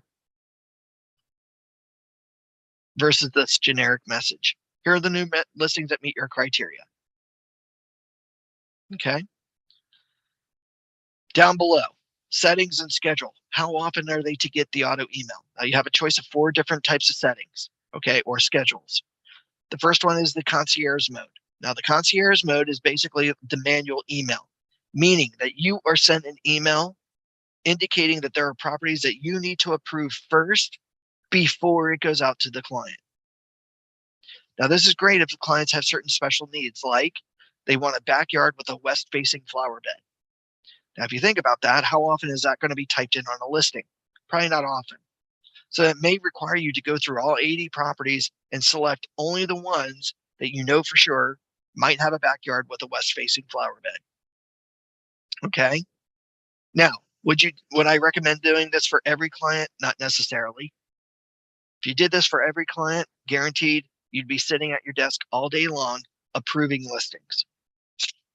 Now, you guys are way too busy for that, right? Or you will be. Then, instead of concierge mode, maybe you choose one of the other 3 schedules. ASAP. ASAP says as soon as something meets its criteria, an email is generated within 20 minutes to the client. Well, that's not too bad. Not necessarily. This could generate a lot of emails. What happens if there were 10 or 12 properties that were added on today? That means that they've now gotten 10 or 12 emails from me in one day. Now, what happens if somebody might get too many emails from us? What are they probably going to do? Anybody? Put it under spam. Put it under spam, block you, unsubscribe, things like that, They right? won't look at it. Yeah, they won't look They at may it. not look at it. Exactly, a number of things. But wait, anybody here around last year when they heard the market was super hot? Or maybe anybody here back in 2013 when you had properties on the market less than 5 days before it was in escrow? That happened last year between January and April. Listings were on the market less than 2 days before they had 50 or 60 offers on them. And clients were getting upset. I wish I known about this property first. You know, I would have loved to have made an offer. Well, maybe in those types of markets, ASAP would be great. Or maybe Astrid tells me that she needs to move in 20 days or less and that she needs properties right away. Maybe I set her up on an ASAP. Other than that, we've got our daily. Our daily says right now, I can set Astrid or Ferry up to receive emails once a day in the morning around 6 a.m., give or take an hour or 2. Or I can set them up on evening emails to receive these properties around 6 p.m., give or take an hour or two. Or I can set her up on 2 emails a day, one in the morning and one at night. Or maybe Astrid only looks at her emails once or twice a week. Well, geez, Astrid, what days of the week do you look at your emails? So now she can tell me what days of the week, at what times around, to look at those emails. Now, your fourth schedule is your monthly. Now, the monthly says that they get 1 email on the first of the month at midnight. Now, I know some of you may go, well, geez, why would I ever set somebody up on a monthly email? Well, 2 reasons. Maybe number 1, Astrid has told me that she's not ready to buy right now. She's looking to wait to see what the market's doing, and maybe she's not ready to buy for another 9 to 12 months.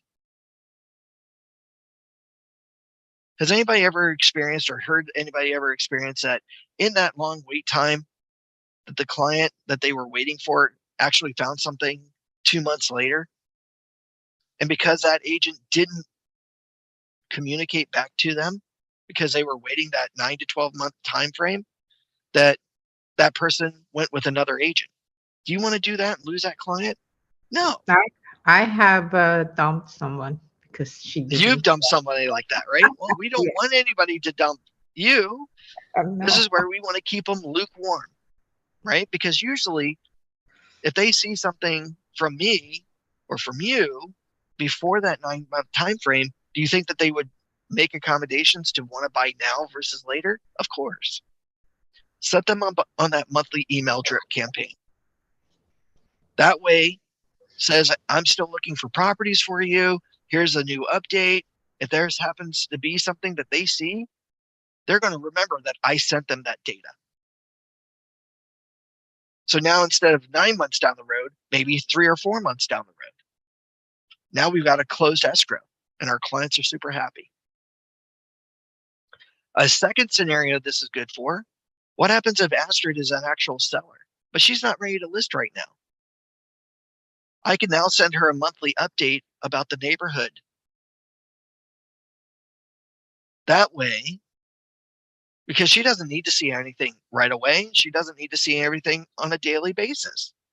She just needs a monthly update. So now maybe 2 months down the road, Astrid and her husband see that there are no active listings in her neighborhood. What's she now going to do? Reach out to me and say, is this a good time to list right now? Because nobody else is in competition with me for my home. So in the monthly email, it's got 2 good scenarios, one for a potential long-term buyer that you keep them lukewarm, and number 2, great for a potential seller who's maybe not ready to list right now, but at least you give them a periodic update of their neighborhood. Does that help? So whatever schedule you all decide, select it, or actually whatever schedule your client needs, select it, and then come down below and hit save. The moment you hit save, within an hour, the initial set of properties will go out to the client in that welcome email message. They'll click on it, they'll create an account, and now after they do that, whatever schedule you've got them set up on, they'll get those properties on that regular basis. Are there any questions on the auto email?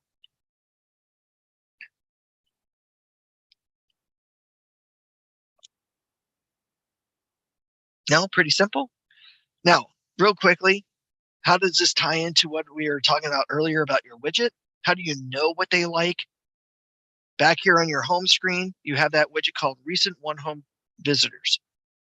Here, this will indicate the client that opened up their auto email, when they opened it, either today, yesterday, hourly, whatever, and what they liked or disliked. So now what I'm going to do is that anytime I log into the MLS with this widget up, I'm now going to immediately see that I see that Fred Durst yesterday selected 6 properties as his favorites. Now what I can do is click on that number 6, and now I see the properties that he selected, and now I can go into those listings and look at the details. Now, this is where we become proactive. Most agents will set clients up on an auto email and then not communicate. We just heard that from Ferry.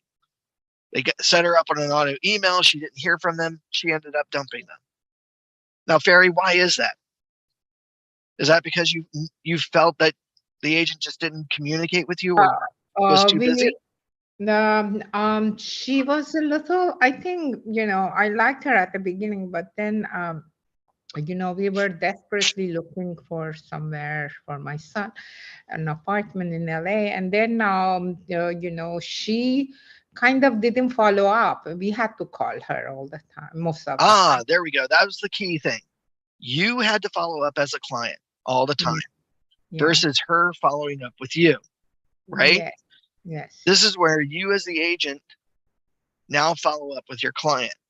So now when I see that Fred went into his auto email, I am now going to be proactive in my communication, and I'm going to give Fred a call. I'm going to say, hey, Fred, I noticed that today or yesterday that you selected 6 properties as your favorites. Would you like me to set up showings for these properties either later today or tomorrow to get you out there and see them? That's the big key. Because if you had an agent that did that, would you have stuck with that agent, Barry? Not really. I mean, You say yes, Barry. Yes. I'm sorry?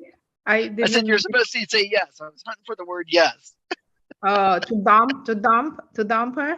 No, to stay with her. If she had followed up with you, would you have stayed with her? Of course. Yeah. Okay, there we go. That's what I'm looking for. Actually, she wasn't timely. She was trying, but she wasn't timely, and it was so frustrating. Even though I liked her, Well, that's why you became an agent, so that you wouldn't make those mistakes that she made, right? So part of us is we're going to be proactive and give our clients a call when they take their time to select properties as their favorites, because when they select them as their favorites, they want to go and see them. And our big challenge is once we get them to see them, we get them to write up offers, right? Out of these 5 properties or 6 properties, maybe one or 2 of them they want to write an offer for. And out of that 1 or 2, one of those might get accepted. Now, all of a sudden, what do we get at the end of the day? Hopefully a payday, right? Because we did the work to go out of our way to show we value them just as much as they should value us. Correct? Right.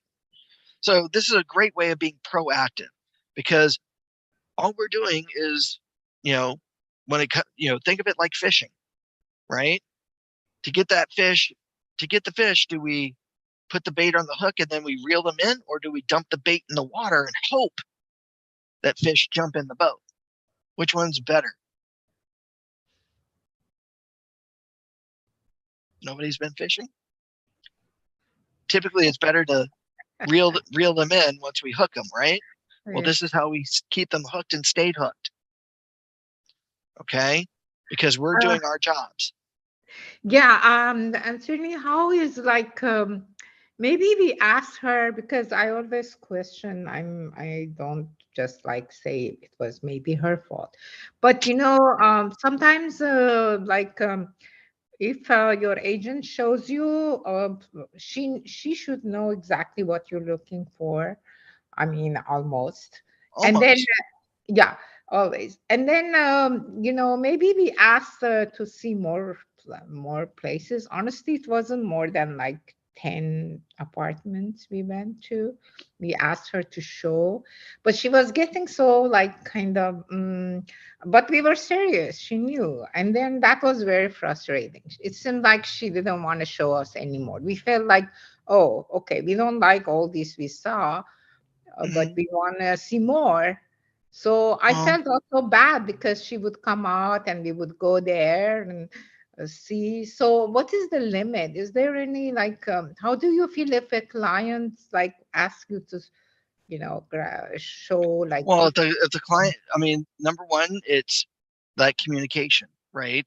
That open dialogue. You as an agent need to listen to what your client's needs are, and then it's up to you to make sure that you meet those needs, right? What areas do you want to live in? What are you looking for? What is your, what is your top priority? Do you want square footage? Do you want price? Do you want a sunset view? Do you want a, morning view? Do you want to be on the ocean? Those are things that will help you understand what it is that they're looking for. And it's up to you to make sure that you're listening to those wants and needs and to be able to provide that. Okay. So I would say, Ferry, take your experience and say, okay, me as an agent, this is what I'm going to learn from what not to do that I want to do to try to make my, my clients happy with what services I provide. Part of that, proactive communication, right? When you send them auto emails, follow up is huge. And of course, listening to their needs, right? But also, I want to know how they feel, like agents, like how she felt when she had to show us, places, and we didn't like it. I mean, we wanted to buy, but we didn't like it. One had this problem, the other one had that two Well, if you problems. don't like it, you're not going to make an offer on it. So that's okay. Then you can always modify your searches to say, okay, well, we've seen 12 houses that she didn't like for the various different reasons. So maybe I need to now curtail the search to, what were those reasons? Well, maybe this particular neighborhood's not good, so I'm going to eliminate those neighborhoods, or I'm going to, make sure. So, I mean, it's all a learning, basis. Okay, That's why you try to accommodate. So, I mean, you can modify the searches for your auto emails. That's done under the auto emails section. And from there, you can update the criteria. And then that will give them either newer properties or a reset on what they need or don't need anymore. If they're looking at other cities, like, oh, well, I want to branch out to this city, that city, and the other city. Well, tack it on and take the other ones off. I mean, it is a full-time, hard-working job, but again, as long as you're doing it, it will eventually show and the clients will be hopefully happy. That's all I can say. My job is just to show you how these tools are. It's up to you to take those tools and grow as a business. Does that help? Yes, thank you. All right. So I know I've been talking at you guys for about 2 hours now. I know we've got 2 things to go over, but why don't we take a quick 5 to 10 minute break, pause, and let you guys stand up, shake out the cobwebs, go to the bathroom, and I will see you back here at 11:34. How's that? Cool. Thank you. All right. Great, thank you. You're welcome, and I'll pause the Thank you. recording for now. All right.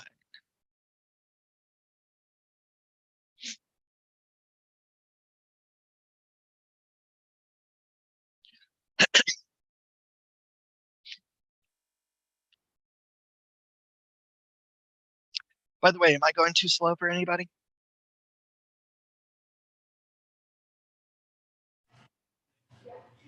It's fine for me. Thank you. Oh, good. There we go.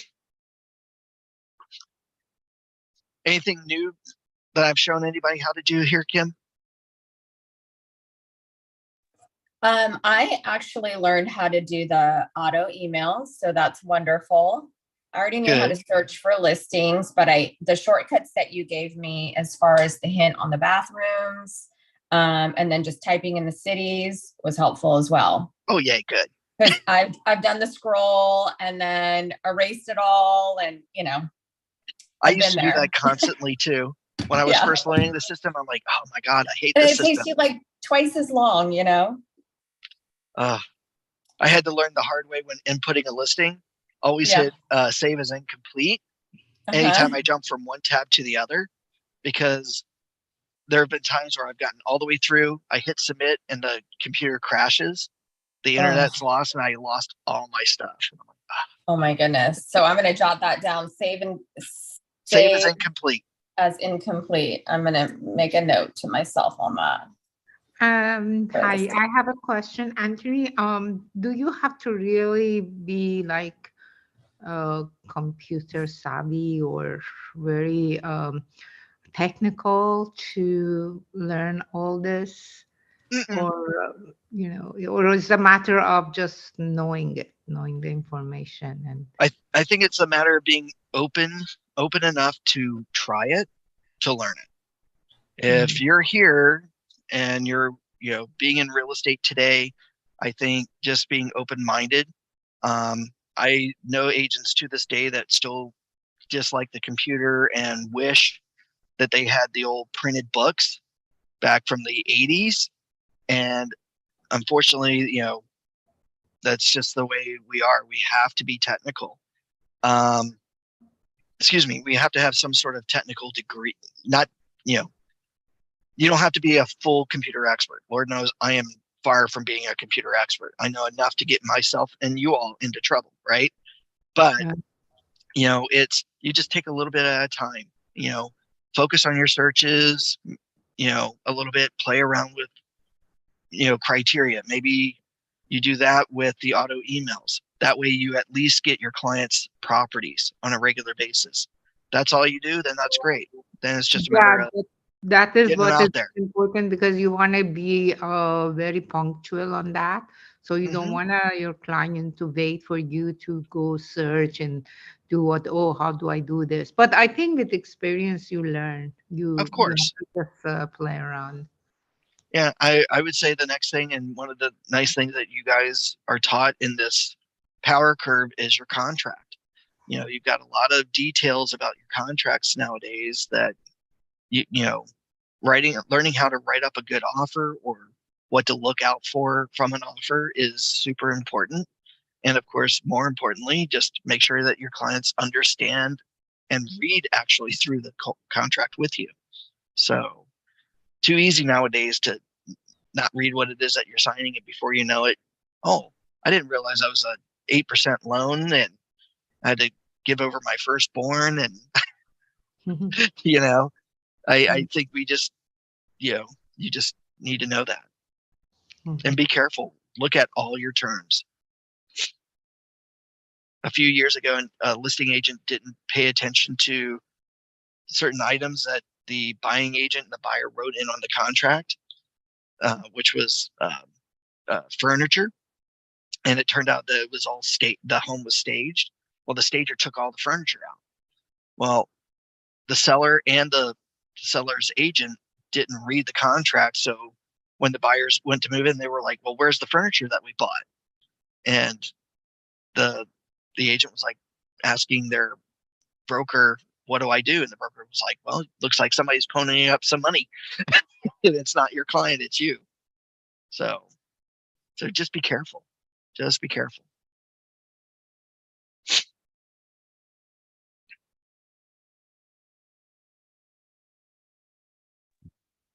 Hey, Tony, quick question. First of all, thanks for doing the training that you do. I've been in the video archives on First Place a lot, and you are on a lot of those. Learned a ton from you, and I like your technique. You. And very good instructor. I appreciate it a lot.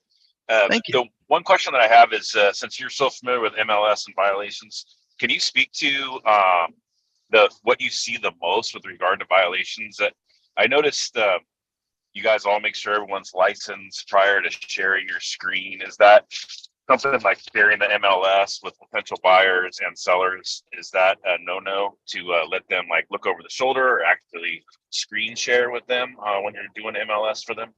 That's not necessarily a no-no. What's a no-no is giving them your user ID and password. Now, do I recommend showing like your buyers the agent full report on a listing? No, only because, oh, look, here are private showing instructions, or here's the gate codes, or worse yet, here's the listing agent data. Like a few years ago, I want to say about 6 or 7 years ago, agents were emailing their clients the agent full reports, and then they were calling, complaining, going, well, why isn't my client working with me anymore? They just ended up disappearing. Bless you, by the way. And it was like, well, you're sending them the agent full report, so they've got the listing agent data. So why you're giving them permission to call the listing agent. Why?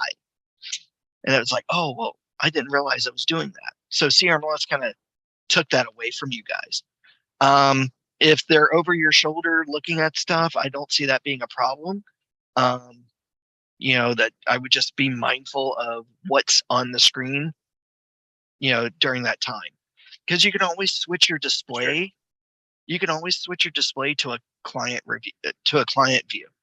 So under that agent one line display here that you see, if you click on that down arrow, you have it like a customer one line. Or I don't think you're sharing screen right now. Oh, I'm not. Sorry. No worries. Whoops. Oh, why? There we go. Whoops. Gotta love that. Kick myself out.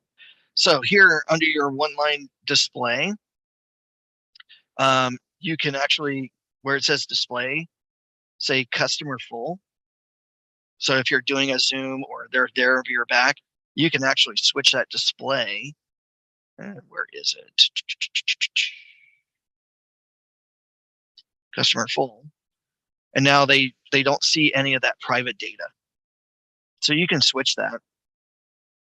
Oh, that's perfect. Thank you. You're welcome. And then with regard to the most violations, what's the stuff that you hear about the most for agent violations? Other than you pulled up one listing and saw the zoning issue on that guy, but is that what it is? Mostly just little nitnoid detail stuff? Well, I want to say the top 5 are inaccurate data. So information about the listing that's not true, like the subtype or wrong square footage or things like that, or even the wrong status. That's part of that inaccurate data. The property description is a big one. Make sure that your property descriptions only describe the aesthetics of the property. Be careful of fair housing violations. So don't say this is a great home for a family or a great home for a first-time buyer. Why? Because not everybody's got a family. Not everybody's an executive. Not everybody's a first-time buyer. So you don't want to do anything or say anything that may be discriminatory, which that's one of the top 5. And the other one is copyrighted photos or no photos at all. So be careful of that. All right. Thank you so much. You're welcome. All right. So are there any other questions? Excuse me. My allergies are getting to me all of a sudden. I hear it's supposed to rain tomorrow. Yay. All right. Well, welcome back, everybody. It is 11:37. We got 2 more things to go over. So the next thing that we're going to go over is how to create a map search for listings. I love doing map searches just because a lot of times, even though you've looked for the search criteria, you're sending your client auto emails, your client saying, well, geez, I went on the web and I found this property and this property. Why aren't I getting it? And you're scratching your head going, why didn't that listing come up in my search? What's going on? And when you do some research, you might see, well, maybe the listing was put in the wrong area by the agent, or, they did something funky where they didn't put in the right track code, or maybe it's an out of area agent where they don't have those MLS areas or the track codes. So it comes up blank. How do I find that property? Well, this is where a map search is going to help. Now, when we go to create a search, and I like doing this for clients that are looking for certain specific areas to live in, okay? So we want to take into account out of area agents or agents that sometimes, put in the wrong data, as we were just talking about, Gerald. So what we're going to do here is we're going to put in some detailed information or some criteria, like maybe status, maybe the price, maybe the bedroom, bathroom, what have you.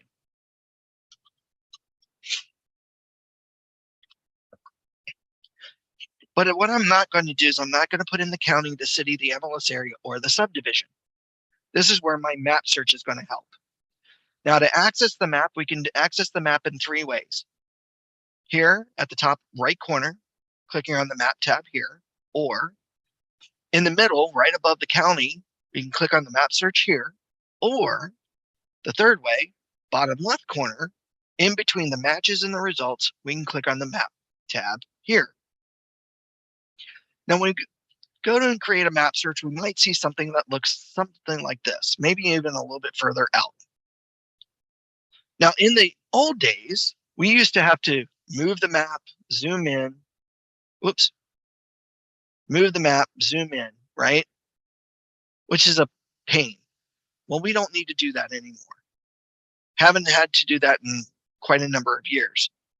So how do we zero in on a particular area or street or what have you? Over here at the top right corner, underneath the map tab here, it says jump to address.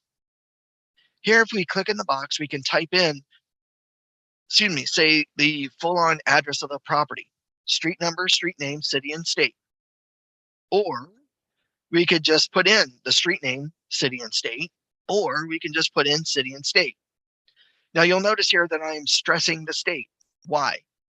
Because if you look at the map, we're accessing Google Maps. That means we are accessing anything that Google Maps covers, basically the entire United States. Now, even though we can only access MLS data here in California, if I were to say type in Irvine, how many Irvines come to mind when we think of the entire United States? I can at least think of 3. One in Irvine, one in Texas, one in, I think, Florida. Just to name a couple, or a few. So instead of being asked, do you mean Irvine, California? Do you mean Irvine, Texas? Do you mean, just put in the state. Always put in the state. So here, maybe I type in the street name,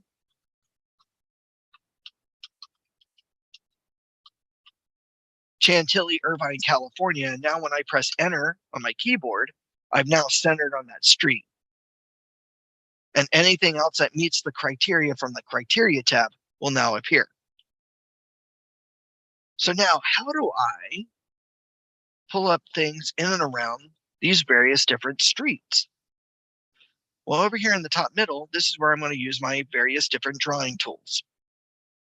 Now I have 4 different drawing tools I can utilize. I have the circle or radius.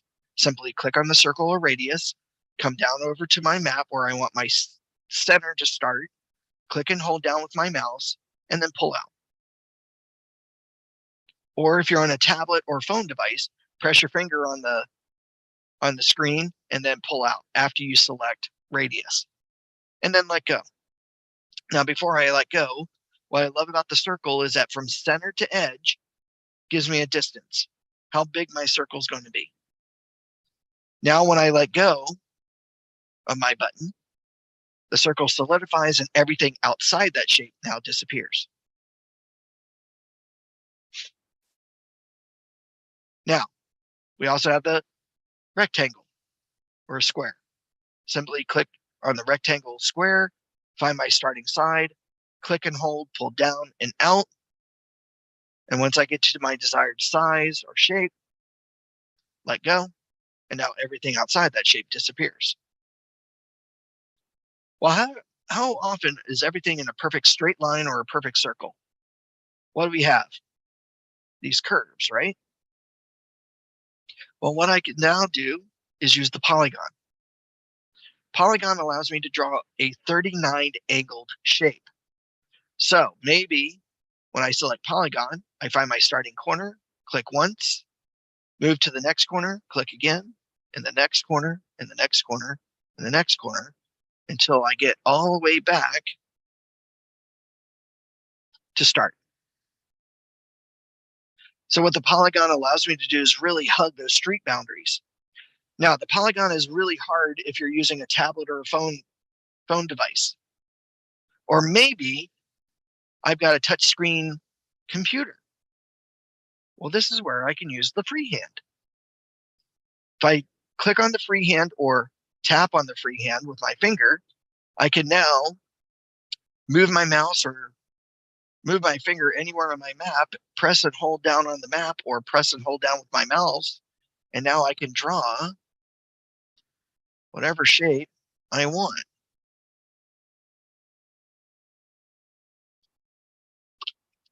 So we can be really creative with our shapes to pull up properties.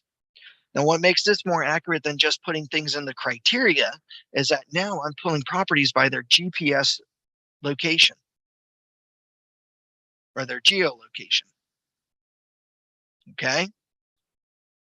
So now what happens if what I can now do is really hug those street boundaries. And if I know the boundaries of my track, because I'm marketing in them or in those areas, I can now outline those streets to pull up the properties. Now, what happens if my client wants to live in, say, Woodbridge and then Dana Point and all this other fun stuff? Well, I can draw multiple shapes. I can have up to 36 shapes on my map. So what I can now do is map out all those areas that my client wants to live in to pull properties in these areas and look at their data. I can even draw shapes within shapes. So say maybe the client says, you know what, Tony, this is great, but I really don't want to live, past John Wayne Airport, but I like some of the areas. And my in-laws live just west of the 405. Well, what I can now do is draw another shape. And now if I hover over top of that red dot of that shape, there's a choice here that says exclude this shape. So even though maybe there are properties just right on this borderline of this other shape, they can still live there without living literally right next door to their in-laws. Not that anybody wouldn't live next to their in-laws, right? Everybody loves your in-laws. Matter of fact, most of you would move them in if you could, right? Exactly. Now, what happens if a client tells you they want to live in a particular area? Oh, by the way, are there any questions on drawing? Kind of like this one? What happens if a client, all right, so now what happens if a client tells you they want to live in a particular area of the city? Like, oh, I don't know, Woodbury or Woodbridge or West Huntington Beach. How would you know where West Huntington Beach ends or begins? Even though we know we've got MLS areas that dictate what that is, how would you know what that is looking at the map? Well, here on the map, we've got a tool here called layers. So I can layer my map with certain things. If I click on this layers choice, we'll see that I can layer my map with the MLS areas. And now the areas come alive here on the map. And now what I can do is take my drawing tool or tools, and I can now outline those boundaries, these boundaries of that MLS area.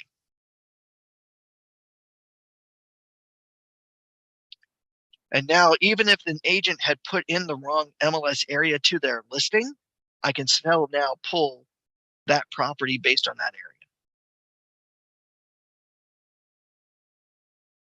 And I know I didn't fully outline West Huntington Beach, but I just didn't want to move the map around too much further. Anybody like that? Maybe. Okay. Yeah. I can even layer my map with, say, the unified school districts. So if you have a client that wants to live in a particular school district, like Santa Ana or Huntington Beach, here are the boundaries of that school district, which is kind of nice as well. Or maybe zip code. I think, I got to zoom down a little bit further for zip code.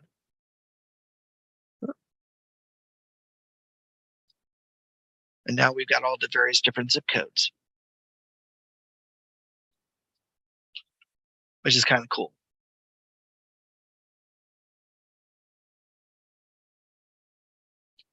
The whole idea behind this is that we can now pull what we need in those various areas. Now, what's also neat about this, because once you find these properties, we don't have to go to the results. What we can do instead, simply come over to those little green dots and we can see the list price, bedroom, bathroom, or we can click on that little dot and see, whoops, a nice little thumbnail, the address, the owner, the MLS listing number, the list price, which by the way, we can click on the MLS listing number and see the full-on agent report. Go back to the map, maybe even select that property, right? And now if we selected the properties, you'll notice that down below, we've got actions. We can email those properties, or even better yet, this drawing is actually considered criteria. So I don't have to select properties. Instead, I can come down below and under save, set my client up on an auto email drip campaign. So now we can pull up even more properties just based on our map drawings. Are there any questions on this?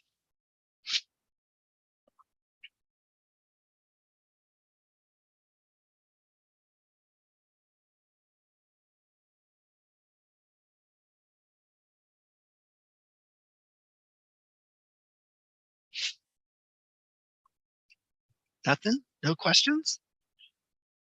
Anybody excited about the map? I see Kim smiling. Excellent. Yancey? Good. All right. All right. Last thing of the day, and I'll let you guys go. Creating a CMA.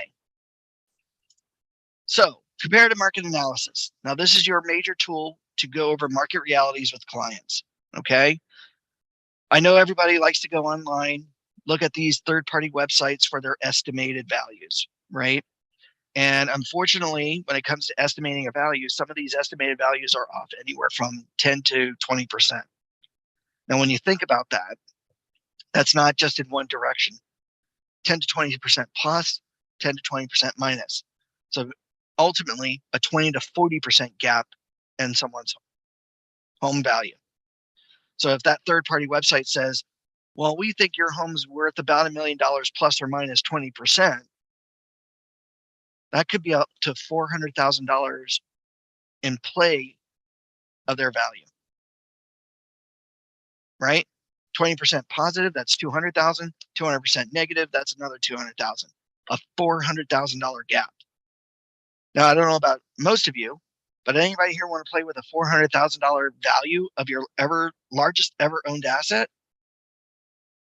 Heck no, right? This is why they need to listen to you, the professionals. You have access to the most accurate information at all times. You actually want to show somebody or people what people are listing their homes for, how fast they're getting into escrow based on their list prices, and of course, more importantly, what people are actually willing or what people are actually buying these homes for based around the models, the model matches. One of the reasons why these estimations are off is because they compare apples, oranges, bananas, and grapefruits together. So a 2-bedroom home may be compared to a 4 and 3-bedroom property, right? So this is why these things are so off. We want to make sure that we compare apples to apples. So we want to compare properties that are 2 or 3 bedrooms to other 2 to 3 bedroom properties. Now, one of the things that we're going to do, because we want to make our showmanship and show our value, we're going to use a third-party member benefit called Cloud CMA. As I mentioned earlier in the beginning of class, I love this tool because this is a free member benefit offered to you as an agent to make beautiful looking CMAs very quickly and easily. Now, how we access Cloud CMA is very simple. Here, when we were in the MLS, We can go under the external links widget and click on Cloud CMA here, or we can go to the links tab. And when we click on the links tab, we can scroll down and click on Cloud CMA here. Now, if this is your first time accessing this, you want to activate your free account. Now, I want to stress activate. Don't create a new account. If you click on create a new account, then Cloud CMA is going to charge you a fee.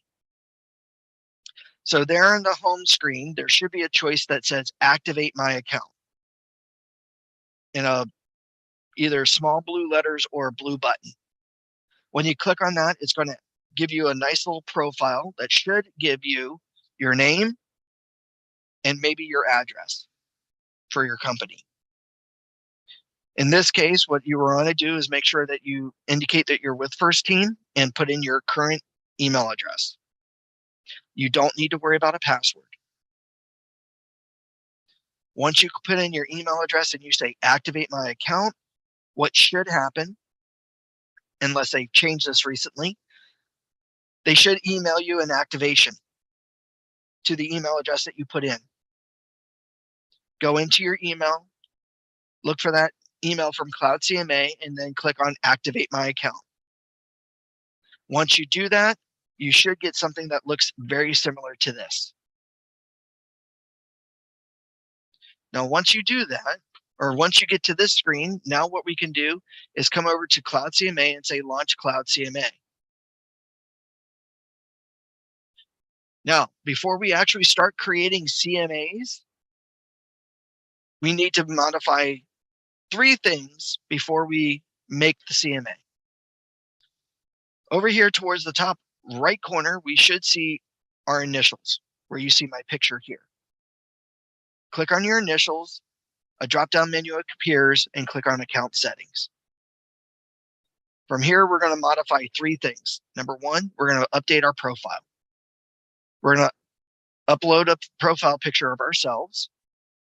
Hopefully you have a profile picture taken. If you haven't had one yet, contact your broker or office manager and ask if they have a preferred photographer that you can, hire to take your professional headshot. That way you have consistent in branding, and they should have somebody that you can access. From here, make sure that the company name and of course your company logo is uploaded. Now your company logo, Katie will show you on Monday how to download your company logo from First Place. That way you can download it and then upload it to all your marketing materials that you're doing. Your flyers, your postcards, your presentations, your whatever else you're doing. Okay? Once you update that information and you hit save, the next thing you're going to modify here under the account settings is your contact information. This information will appear on one of the reports in the CMA. Now, what may be here only is your office address. Well, how do you get your phone number, your email address, your website? How do you get all that here? Where it says add new contact, select the choice under contact method, like DRE license number, and then type in what that value is. And then say add. So now it adds it to your list. So what you're going to do is you're going to spend about 2 to 5 minutes typing in your information.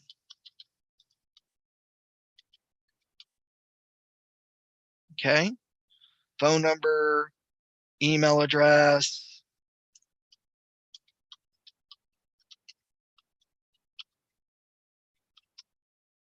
your personal website, your Twitter account, your LinkedIn, your Facebook. Maybe you have a Facebook business page. You put that in.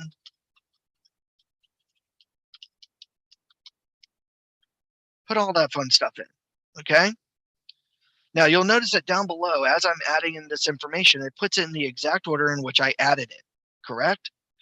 Well, most of us like to be contacted a certain way first, second, third. Well, instead of deleting out the information and then re-adding it back in, which you don't do, come down below to where it says contact list, find the information you want to move, click and hold, and drag it above or below. So you can move the information around.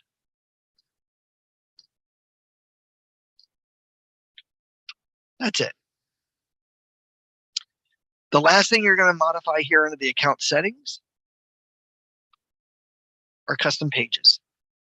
What I love about Cloud CMA is that you can modify some of the reports, like your resume. Come over to the pencil icon, a nice little window opens up with a template. Simply click in the template and write in what you need. Okay, so hopefully you have a resume. If you don't, this is your first time, this is a nice little guideline. What did it take to get you to where you needed to be here in real estate? And then once you modify it, save it. Maybe you also put together your cover letter. The only thing you don't need to modify is this code at the top and the bottom of the cover letter. But everything else, the body of the cover letter, click and type in. Even about your company. Make sure that's up to date. But more importantly, your action plan, your marketing action plan when you list a property. Simply click in the box and add in the things you do, like, oh, I don't know, the professional photos.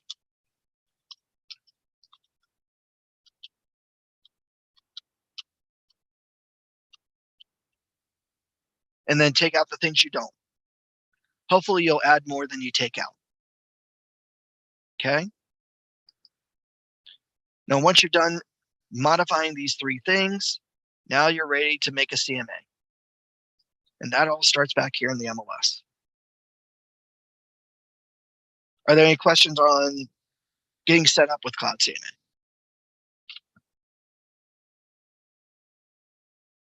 Pretty simple. All right. So Yancey gives me a call. He says, hey, Tony, I happen to see some of your marketing. My wife and I are thinking about maybe selling, but we're interviewing a few agents. I'd like to hear your honest opinion about what you think about my home. So of course we're talking and I'm writing down information, right? His name, the address, maybe some things that may be of importance, like bedrooms, bathrooms, square footage, what he's looking for, what he wants to do next, this, that, and the other. Okay. Now, once we are done and we hang up, I need to make my CMA. Right? I'll see you tomorrow, Yancey. I'll make sure that I bring everything to you and we can go over our discussion. So first thing I'm going to do is I'm going to log into the MLS because Yancey's told me that he went on these third-party websites and he's like, I think I can get, at least 1.5 million for my property, for my 1 bedroom, 1 bath, 400 square foot home, right? Well, let's just double check some things. Number one, I'm going to go to Realist Tax. Under Realist Tax, I'm going to type in the property address here. I'm going to look for 4 major things, okay, about the property, okay? So let's go here, 6, Water, California. First thing I want to look for is I want to make sure that Yancey owns the property, okay? So here under the tax records, I'm going to look for homeowner information, okay? I need to verify that they are the people that are allowed to sign on the contracts.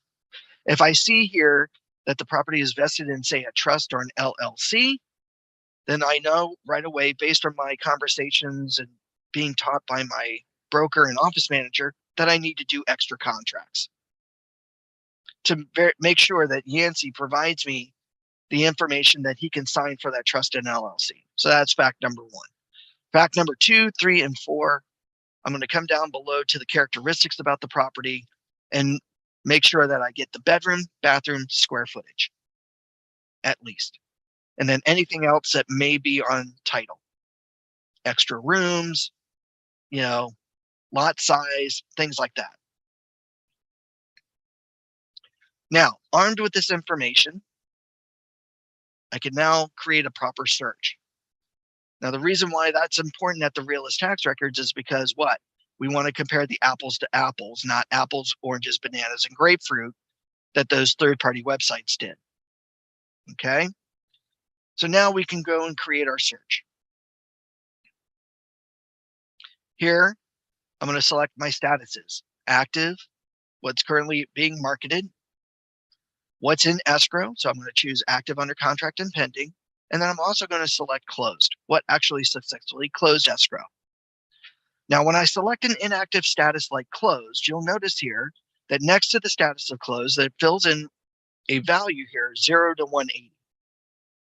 Now, 0 to 180 says I want to pull closed information that closed today up to 180 days ago. Now, that's basically 6 months. Now, a lot of times that may be too much. That may be too long, because what happened 6 months ago may not be true to what's happening today. Usually, agents would like to see what's been happening in the past 3 months. Now, we can change this value around. Simply click in the box, and I can go still with number of days, like 0 to 30, 0 to 60, 0 to 1,256, or I can actually type in a date range, 11/01/2022-02/09/2023. Or I could take it out altogether.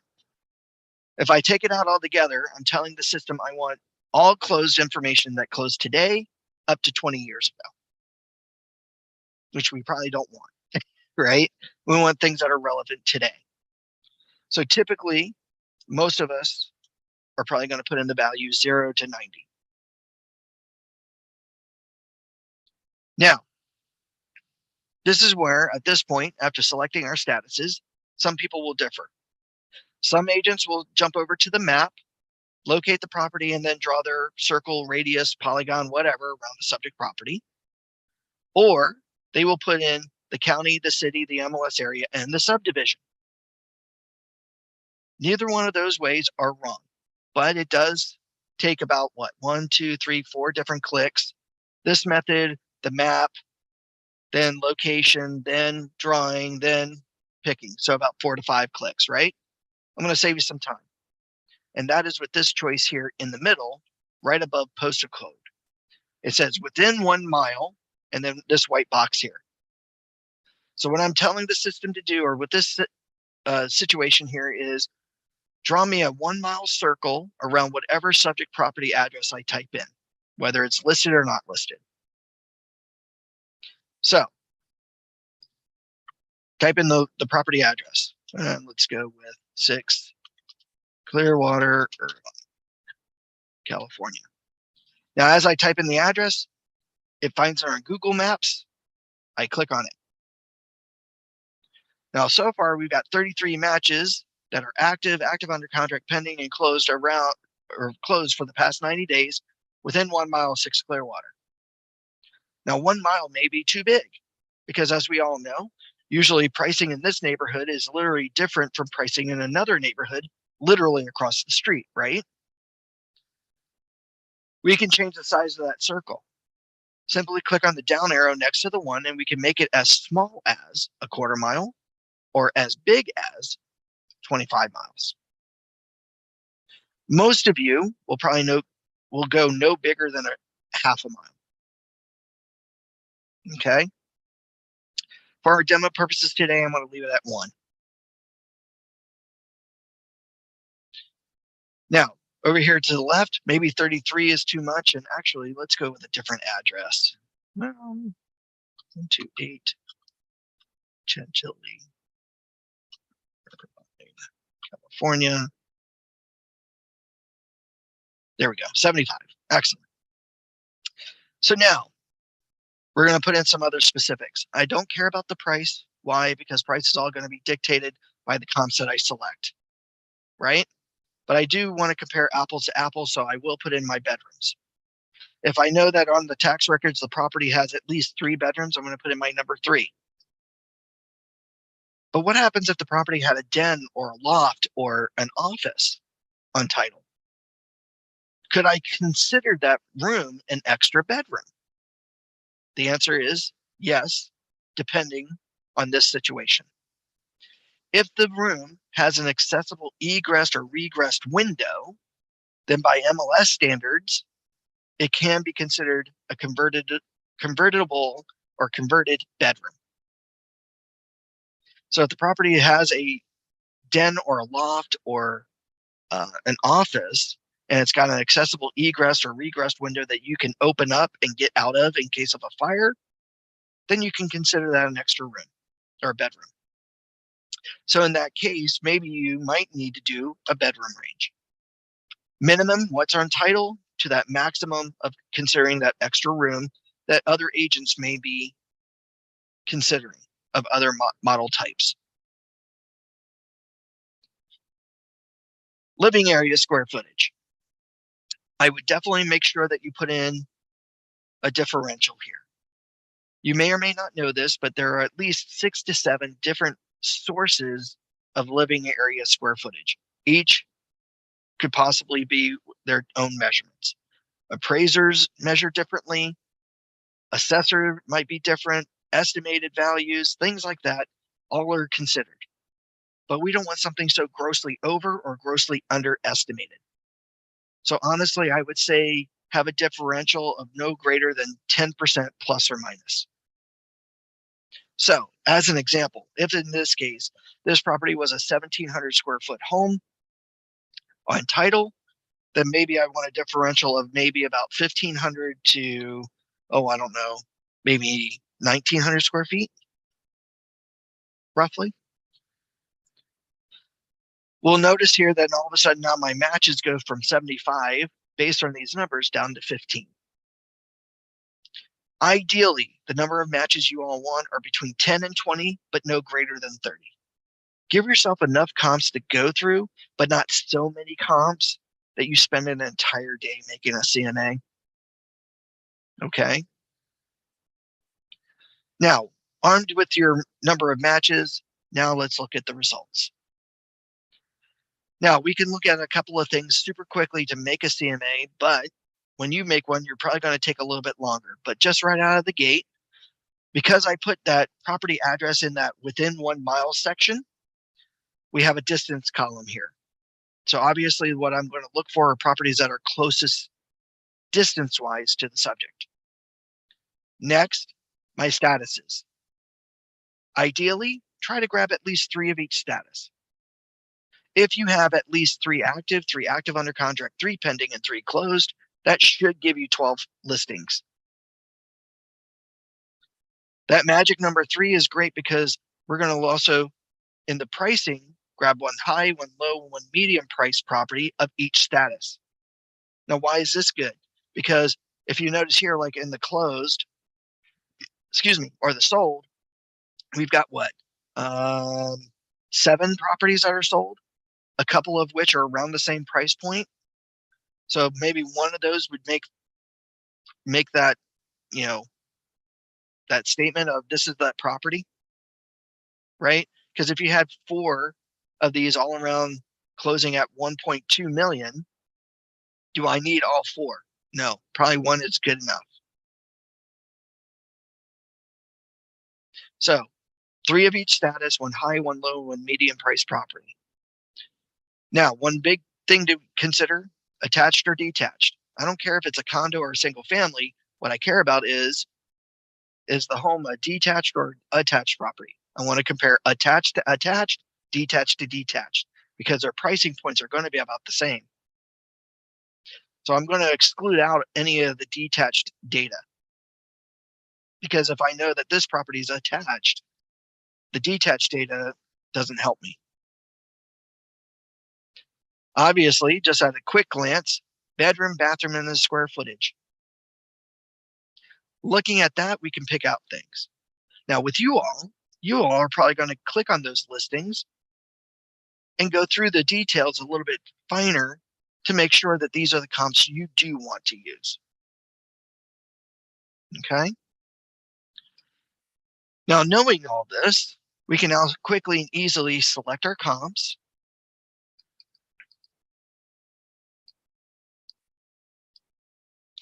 And now with the comps selected, we can now come down below under actions, and under actions, we're going to choose this choice here that says Cloud CMA. What I'm now telling the system to do is export these selected properties and put them into the Cloud CMA program to now follow an easy 4-step process. 1, 2, 3, 4-step process to make the CMA. Are there any questions on how we found the comps? Everybody excited about that? Sounds pretty simple, right? Yep. Excellent. All right, so here in Cloud CMA, step number 1, criteria. We're going to name it. We're going to name it the client's name. How do I know the client's name? I pulled it off the tax record. So in this case, Mr. and Mrs. Walden. Okay. Over here, we're going to type in the subject property address. As I type it in, it finds it on Google Maps. We select it, which now pulls in public tax data information. Now I can upload a cover photo if I wanted to of the property, but if I've never driven by there, am I going to have a photo of the home? No. This is one thing that I like about Cloud CMA. If I don't upload my own photo, the system will only or automatically use a satellite view of the property on my cover sheet, which is far superior than the Matrix's CMA, which if you don't upload a photo, will say on the cover sheet, no photo added, CRMLS Matrix. So when we're thinking about professionalism, having something there that doesn't look like we didn't take the time to do it, which one looks better? The one that says no photo or the one that at least has a photo of the property? Probably the one that has the photo, right? All right, so from here, putting in the name, putting in the address, we now go and fetch our listings that we had already selected. So here under the listing section, on the map, the subject property is in purple, and then where all the other properties are in relation. Here we see how many active under contract, pending, and sold that we're using. We got a low, median, high price. One last look at what listings we're using. Okay. If we went, oh, well, you know what, this one's way too high or too low, we can then deselect it and it auto adjusts our numbers if we have to. We can even make a suggested list price. Now, most of you will probably leave this blank only because you don't want to tie yourself to a price until you've actually seen the property, right? Nothing gets you more in trouble than you go, you know what, I think I can get you 1.3, but then when you get there, you know, the windows are broken, there's dry rot, you know, it's not up to par. So nobody in their right mind would ever pay 1.3, right? For a home that they have to fix up. But now, because you put it in writing, that seller is going to hold you accountable for that. So 9 times out of 10, you're probably going to leave that blank. Now you can add in your net sheet information, all estimated here. Certain expenses maybe that you've pulled from the tax records, like maybe what they owe left on their loan, if there happens to be one. Other expenses like, you know, your commission, your closing costs, you know, things like that, which again, these are all estimations. That's actually all going to come from escrow itself to help determine a net proceed.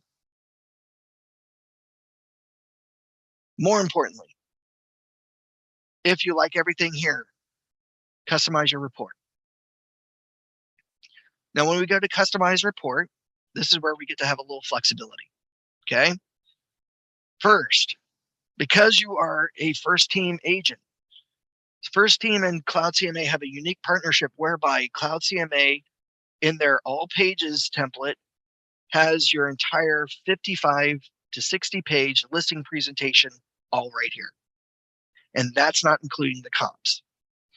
How you make sure that that's there is that you're going to come over to the theme and you're going to click on the down arrow for the theme and you're going to find either, oops, did I just pass it? Yes, I did. Either First Team Christie's International or First Team Real Estate, depending on your brokerage. This will have the logo. This will have the color theme that First Team has, and we'll have First Team's entire listing presentation here.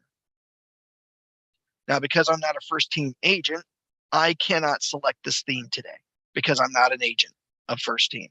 I'm just a trainer. But you will have this. Now, what's nice about this is that you can move your reports around so you can get your personal flow of how you like to present data.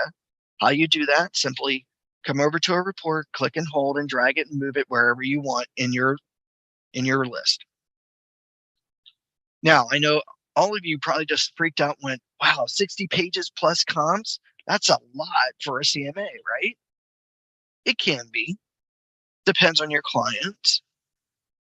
But here, what we can do is we can get rid of reports. Maybe you haven't done your resume yet. Well, not a problem. You come over here to the resume, and if you see that minus sign, click on the minus sign, and it gets rid of it and puts it under your standard reports list. Now, if you're not sure if you want to remove a report, then simply click on the report title. So move your mouse to the report name so that it turns green, click on it, and now you get to preview what that report looks like. So now you can decide if you want to use it or not. And if you don't, you can just simply close out of it. Now, part of being an agent is being flexible, right? How many of you might have a client that just needs a quick down and dirty of things? Or others of you might have a client that might need a little showmanship, but not spend 2 or 3 hours during a listing presentation. You want to be accommodating for that, right? This is where you're going to go through and you're going to take out, say, maybe a majority of the reports. Maybe you think about this, you go through this and you go, you know what, I just need something that's quick down and dirty for those types of clients. But I don't want to have to redo this over and over again. Come back over towards the top and where it says template, click. And from here, you're going to now create a new template. Maybe you name it brief or quick CMA. Save it. Then go through and add in other reports and make something that's somewhat long.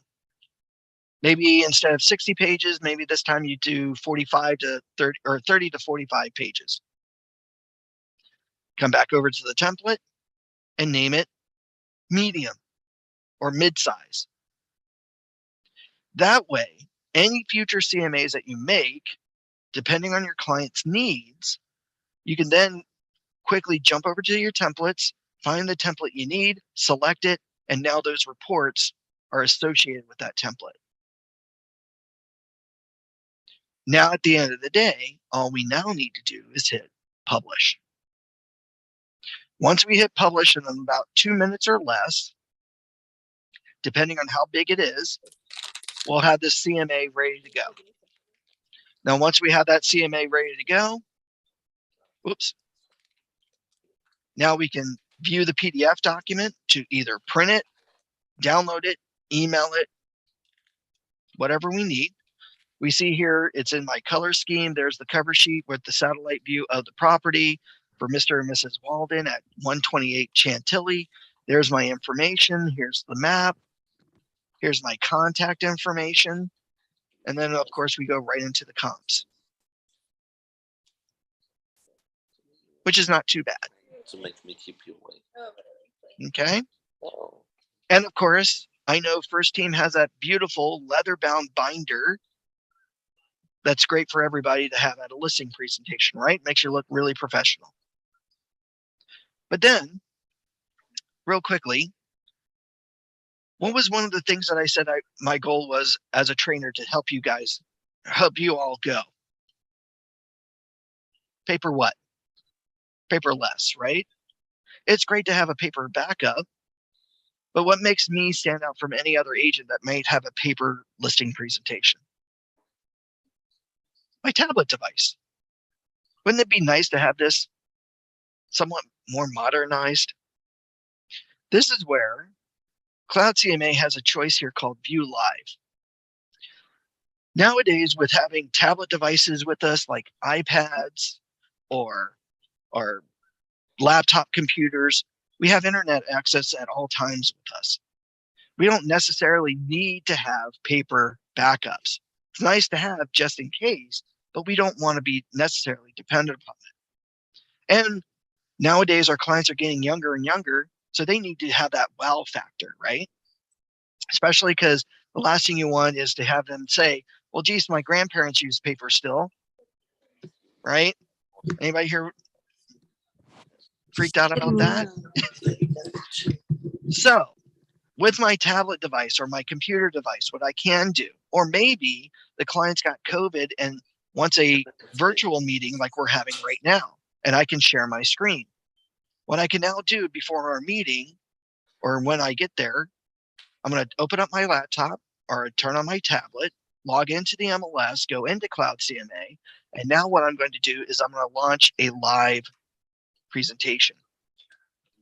Now, what this will do is it's going to convert that PDF document and make it more of an interactive style presentation.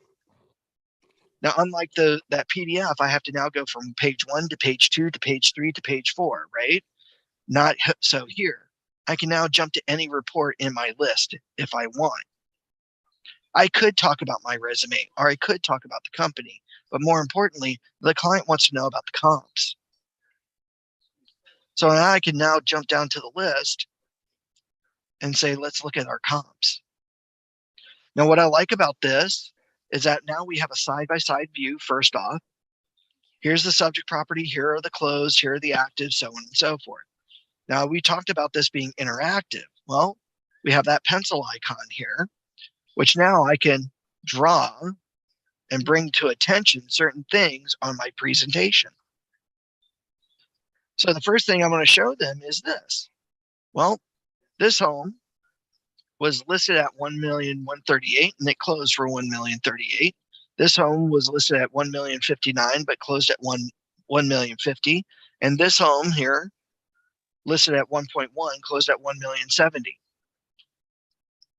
Now, what's probably going to be one of the very first questions that this potential home seller might ask me? Kim, want to fathom a guess?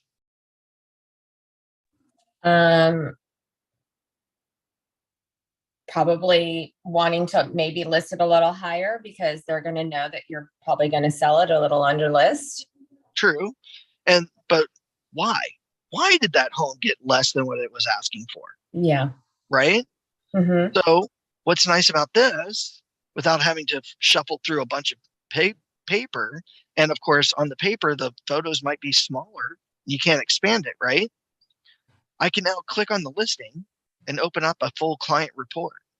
You'll notice here are the photos. I can now click on a photo or tap on a photo, and now we can scroll through the photos. Right? Mm-hmm.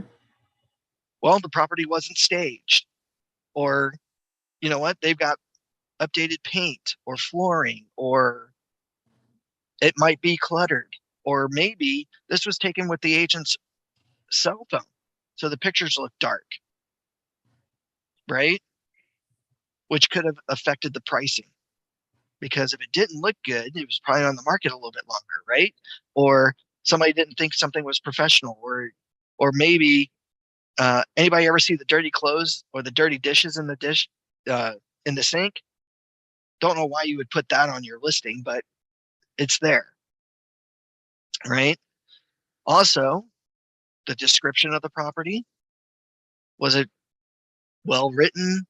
Did it entice somebody about some of the features of the neighborhood, or what the property might have had or didn't have, right? Here are the other amenities, so we can look at all that, which is why it's important to have really good photos. Question. And then, of course, we can look at the other listings. Same thing. Is it dark? Is it light? Is it modern? Is it cluttered? Why these got what they got? So we would give an assessment based off of the listing, I guess, a presentation or paper. The way it's described in pictures and everything, we would go based off that. What caused the price to go up or down? We could fathom a good guess. Gotcha. I mean, okay. you know, if the agent, because I've seen some agents not put a property description. and yet their homes were listed, that property was listed for 355 days. Well, that's going to affect, the pricing, because a home that's on the market longer, kind of thing. So Yeah, yes. those would be kinds of conversations to have, because chances are they're probably also interviewing these other agents, right? So we want to make sure that we're always putting our best foot forward when it comes to our marketing, because that's who we are as agents. We're a service provider. But you could do this. Now, besides this, you can look at the average pricing, price per square foot. This one's big, time to sell. Great conversation. Well, look at where we're at today. Some sellers may think that we're still in a super hot seller's market, right? Compared to last year when homes were listed for 5 days, now we're back to 25 days. And what's important is homeowners are getting 97.7% of their list price. So to Kim, well, we might want to price it a little bit lower to generate interest, seeing how people are dropping from their current list price. So Yancey, I don't think we can get you that 1.5 because the comps aren't holding up to it. We may have to come down a little bit lower, or you may need to think about it. And of course, obviously looking at the comps, what does your home have or don't have compared to these homes that are selling? Do you have updated carpet? Do you have, a nice, bright, clean home? Or do we have to do some work? Because people are only going to pay top dollar if it's move-in ready, right? Kind of thing. Those are nice discussions to have. Okay, thank you. You're welcome. Here, let's see. Our online valuation, sold price, what people are actually paying for versus what other websites say that it should have gone for. Their differential, right? 2.3% people are listed higher versus what that third-party website said it should have been listed at. So do you want to listen to them, or do you want to listen to us, the professionals? Here you can make your suggested list price, or probably by this time, let's walk up. Oops, sorry. Let's get up, walk around, take an evaluation of the home. Right? Maybe you ask them, okay, because we're remote, can you just take your phone and walk around and tell me about your home? Make your notes. Now, at the end of the day, let's make our suggested list price. Maybe go over some of those expenses and what to expect estimated wise, what your net proceeds could be. Save it. And then at the end of the day, after you've gone through everything, let's get this information to you. So back at Cloud CMA, we can click on the 3 dots and now email the reports. I can email them just the PDF document, or better yet, because they liked my live presentation, I can email them the live presentation. And what's cool about that, doesn't find its way to the desk where it's covered by junk mail and other paper products. And when they do their monthly cleanup of their desk, they just dump everything in the trash, right? Here they have an electronic copy. And what's super cool about this, if a client opens up that email and opens up your presentation, what are their chances that they're looking at this with other friends, family, or other neighbors? And if those neighbors have interviewed other agents who don't present this, what's their first thing? Wow, that's really cool. Can you give me this? Can you give me their information? Sure. The client can now move over here to your image and now email this report to them. So now what is this potential client doing? Giving me referral business. Hi, I'm Yancey's brother-in-law, and we live in this neighborhood, but I liked what you did in your presentation. Can you do one for me? Sure. Now all of a sudden I went from 1 listing to 2,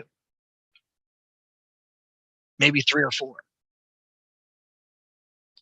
Are there any questions on any of this? Anybody excited about any of this? Yep, Tony, I got a quick question. Can you go back and show us where we make sure that we get the first team DNA all over the products? And does it also incorporate our the first team standardized listing Presentation.